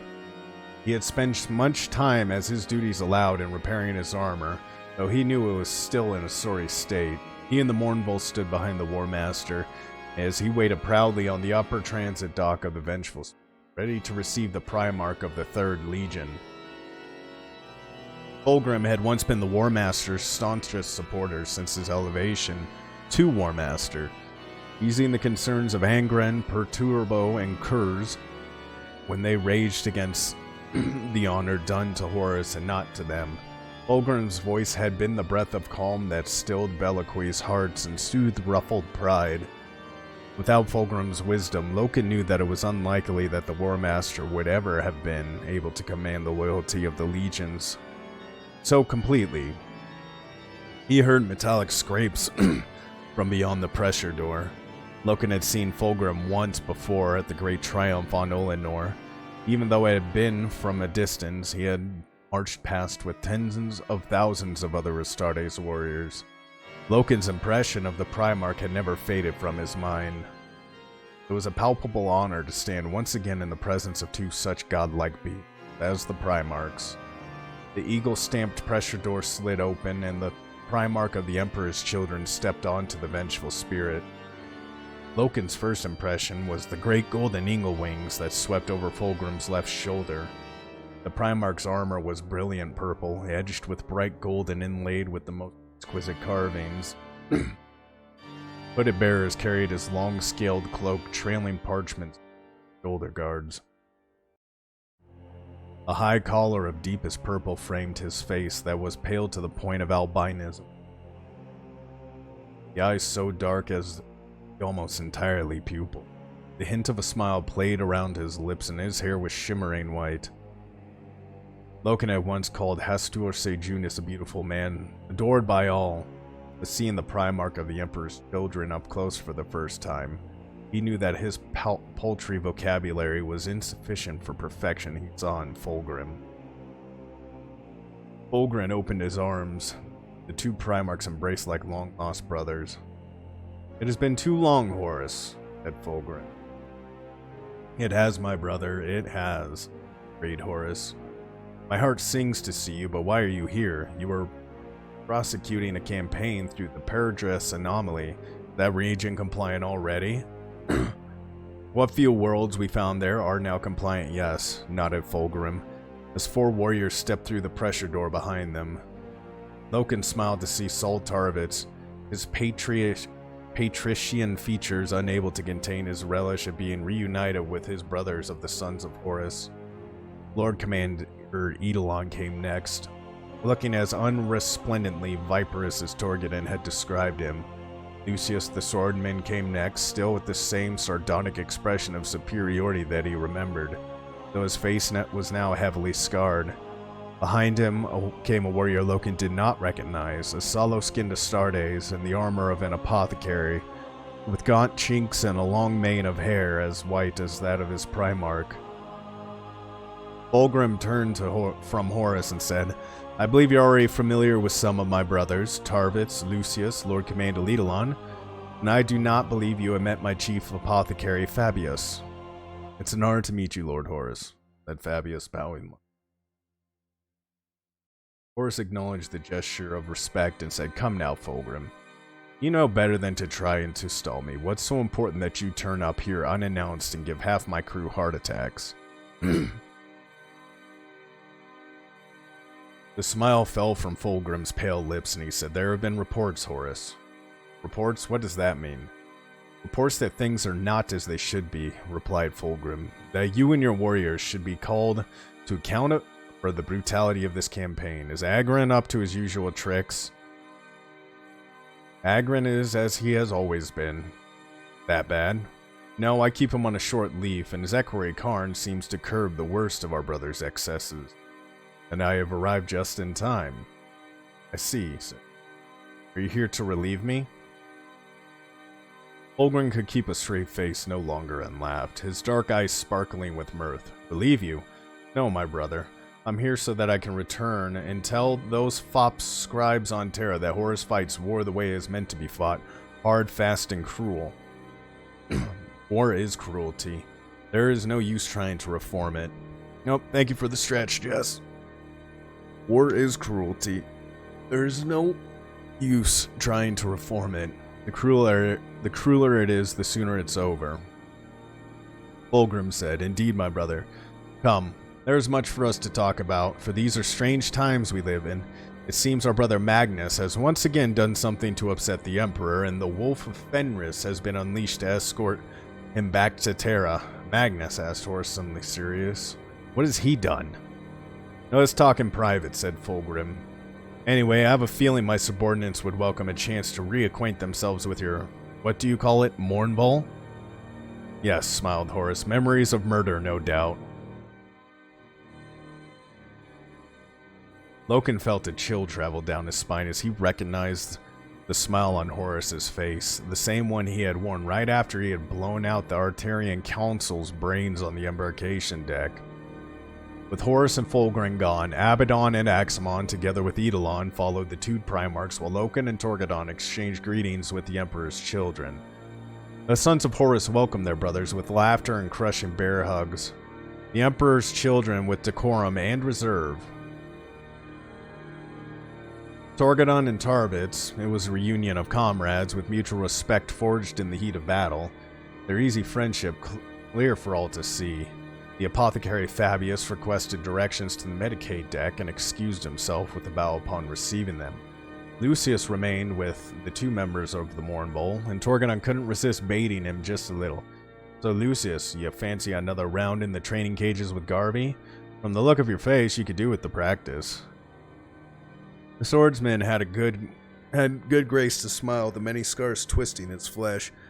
No thank you. I fear I may have grown beyond Captain Loken's last lesson. I would not want to humble him this time. Come on, just one bout. Asked Loken, I promise I'll be gentle. Yes, come on, Lucius, said Tarvitz.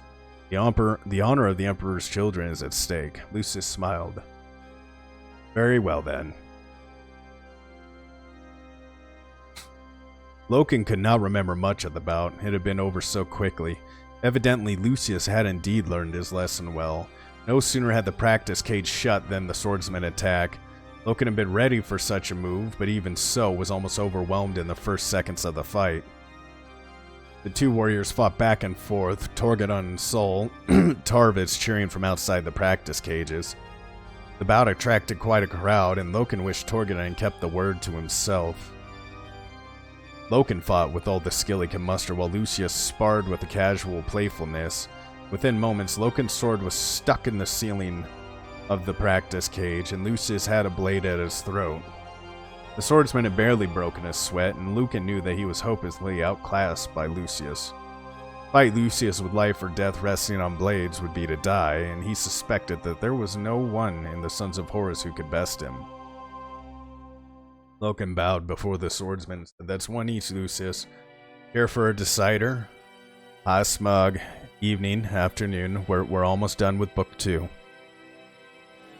If I sound a bit more smoky today, it's because I have a sore throat.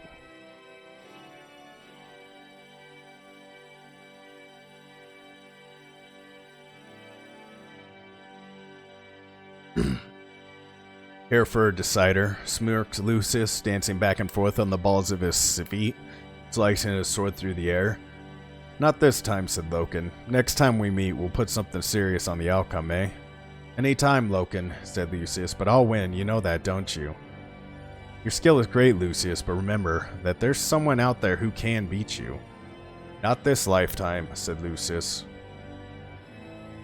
Quiet Order met once again in the armory, though this was a more select group than normally gathered, with Lodge Master Sigor Targos presiding over an assemblage of the Legion's senior officers. Axamon felt a pang of regret at and loss as he saw that the Legion's captains, only Loken Torgadon, Ikatong Cruz, and Tybalt Mar were absent. Candles lit the armory, and each captain had dispensed with his hooded robes. This was a gathering for debate, not theatrics. Brothers, said Targos, this is a time for decisions. Hard decision. We face dissent from within, and now Fulgrim arrives out of the blue to spy on us. Spy? Said Axamond.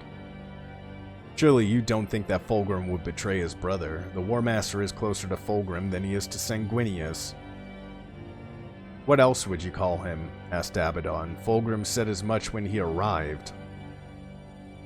Fulgrim is frustrated by the situation back on Terra as we are, said Malgahurst.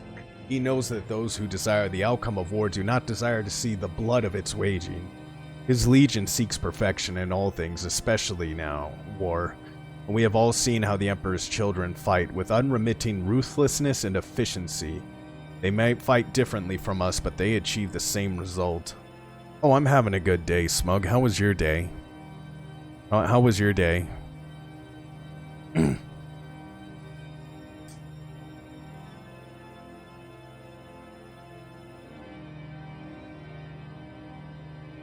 I hope you had a good day, at least. Good. Long, but good. That's good. That's good. Jess created another cult in Minecraft, evidently.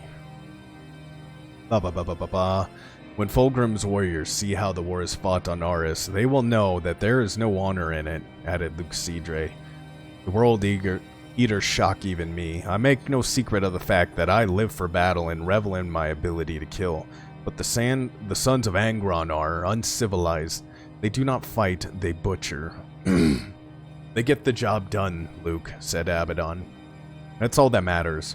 Once the Titans of the Mechanicum break open the walls of the Iron Citadel, you'll be glad to have them by your side when it comes time to storm the breaches.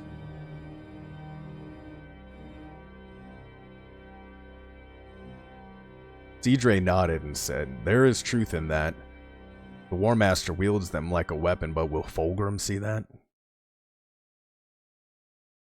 Leave Fulgrim to me, Luke, said a powerful voice from the shadows, and the warriors of the Quiet Order turned in surprise to see as a trio of figures emerged from the darkness. The lead figure was armored in ceremonially adorned armor, his white plate shimmering in the candlelight, the red eye of his chest plate glowing with reflected fire. Axamon and his fellow captains dropped to their knees as Horus entered the circle, his gaze sweeping around the assembled captains. So this is where you've been gathering in secret? My lord, began Targos, but Horus held up a hand to silence him. Hush, Sigar, said Horus. There's no need for explanations. I've heard your deliberations and come to shed some light upon them, and bring some new blood to your Quiet Order.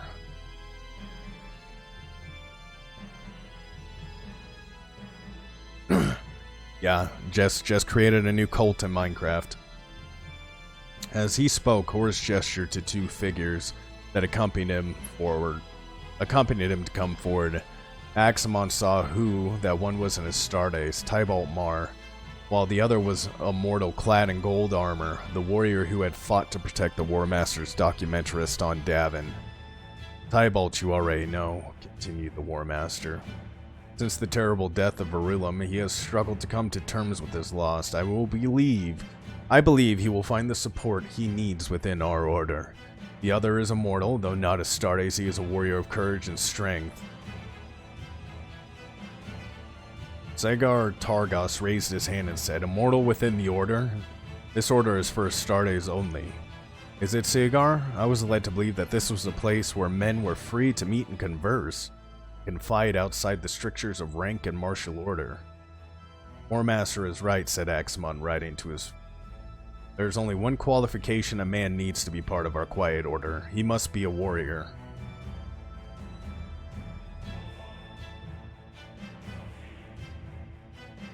Targos nodded, though he was clearly unhappy with the decision.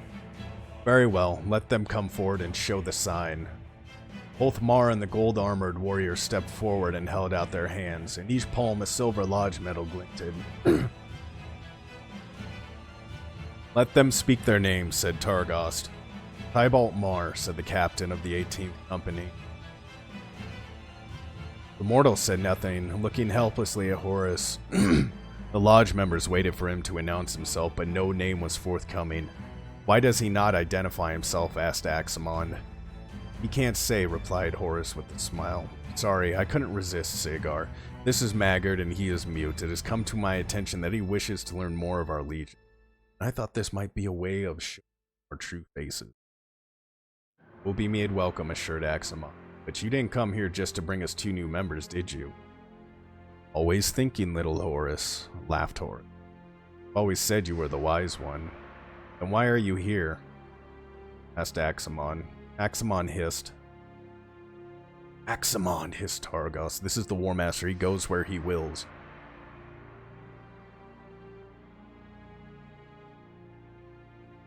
Horus held his hand up his hand and said, It's all right, Sagar.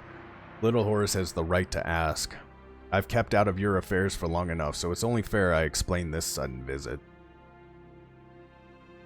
Horus walked between them, smiling, bathing him in the force of his personality. He stood before Axamon, and the effect was intoxicating. Horus had always been a being of supreme majesty, whose beauty and charisma could bewitch even the most stoic hearts. As he met the Warmaster's gaze, Axamon saw that his power to seduce was beyond anything he had experienced before.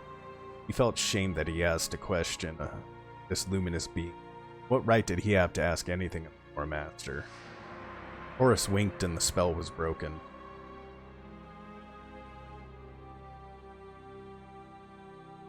Warmaster moved into the center of the group and said, You are right to gather and debate the coming days, my sons. For they will be hard indeed. Times are upon us when we must make difficult decisions.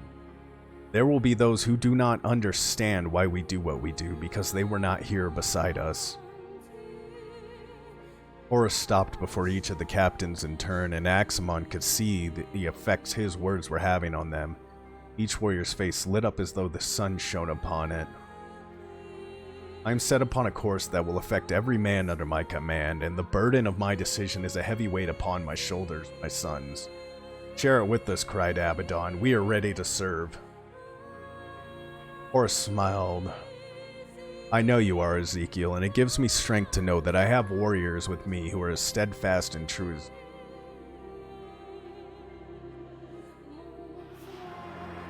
We are yours, the command promised Targost. Our first loyalty is to you. I am proud of you all, said Horus, his voice emotional. But I have one last thing to ask of you. Ask us, said Abaddon. Horus placed his hand gratefully on Abaddon's shoulder guard and said, Before you answer, consider what I'm about to say carefully. If you choose to follow me on this grand adventure, there will be no turning back once we have embarked upon it. For good or ill, we go forward, never back. You are always one for theatrics, noted Axamon. Are you going to get to the point?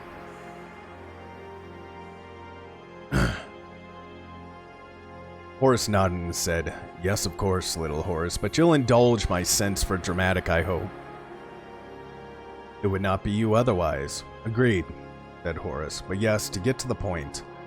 I'm about to take us down the most dangerous path, and not all of us will survive. There will be those of the Imperium who will call us traitors and rebels for our actions. But you must ignore their bleatings and trust that I am certain of our course. The days ahead will be hard and painful, but we must see them through to the end. What would you have us do? Asked Abaddon. In good time, Ezekiel, in good time, said Horus. I just need to know that you are with me, my sons. Are you with me? We are with you, shouted the warriors as one. Thank you, said Horus gratefully. Before we act, we must set our own house in order. Hector of Avaris and this remembrancer Carcasi, they must be silenced while we gather our strength. They draw unwelcomed attention to us, and that is unacceptable. Avaris is not a man to change his mind, my lord, warned Axamon, and the remembrancer is under Garviel's protection. I will take care of Avaris, said the War Master, and the remembrancer? Well, I'm sure that with the correct persuasion he will do the right thing. What do you intend, my lord? Asked Axamon. That they will be illuminated to the errors of their ways, said Horus. Chapter 20. The Breach, a midday clear, plans.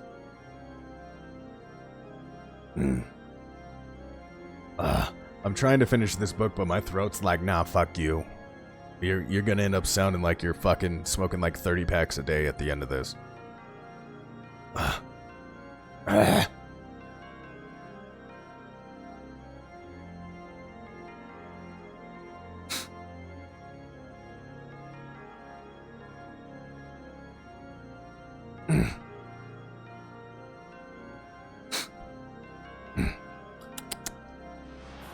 Get me some good water here.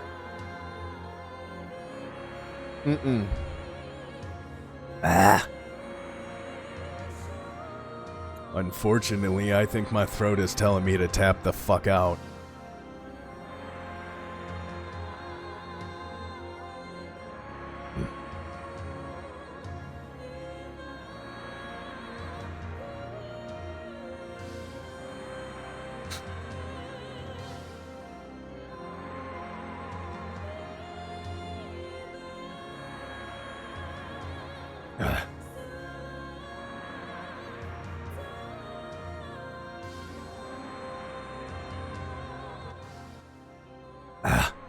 Sorry.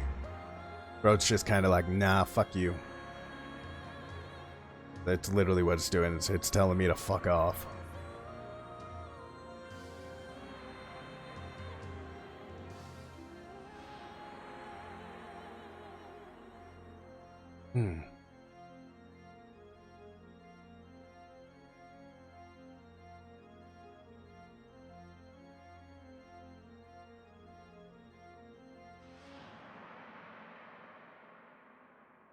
I'm just looking to see who's online right now.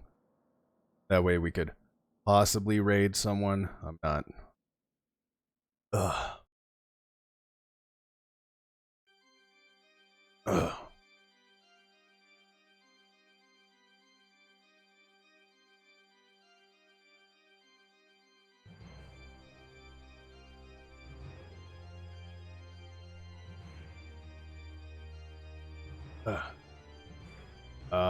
Oh, thank you for shouting out the Bardic Nick. Oh, reassurance, Nick. Hey, Nick. Hey, Nick there, buddy. Nick. You're doing everything you can. You're a loving husband and a great dad. You are doing the absolute best you can, and I know that your family is extremely proud of you. Because you don't give up. That's what you do. You do not give up. I mean that. I have known you for how long now?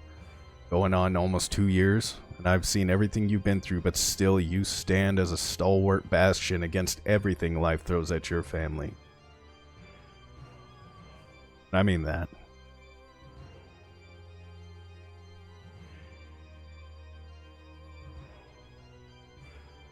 And I think we will have to finish the book tomorrow, because like doing some weird like scratchy thing. I'm gonna have to go make some more tea and honey at this point.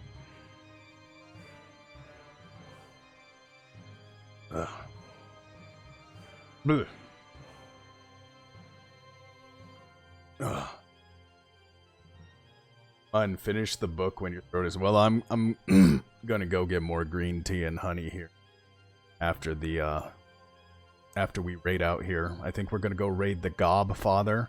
It appears as though he is currently fanboying over vampire VTubers.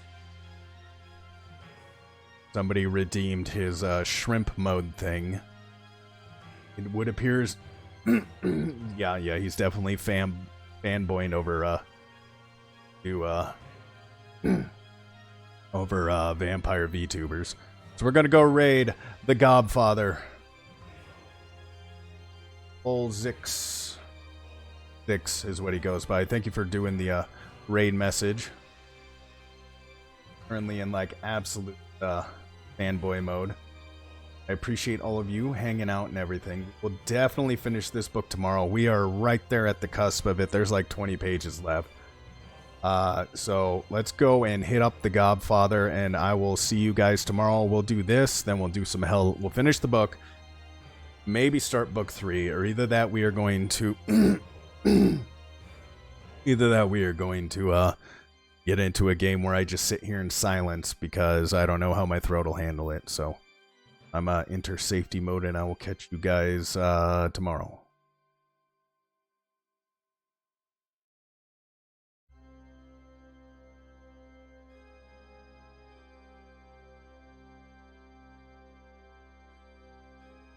I'm drawing. Oh my god, stop drawing. Make it stop! Hey, boss!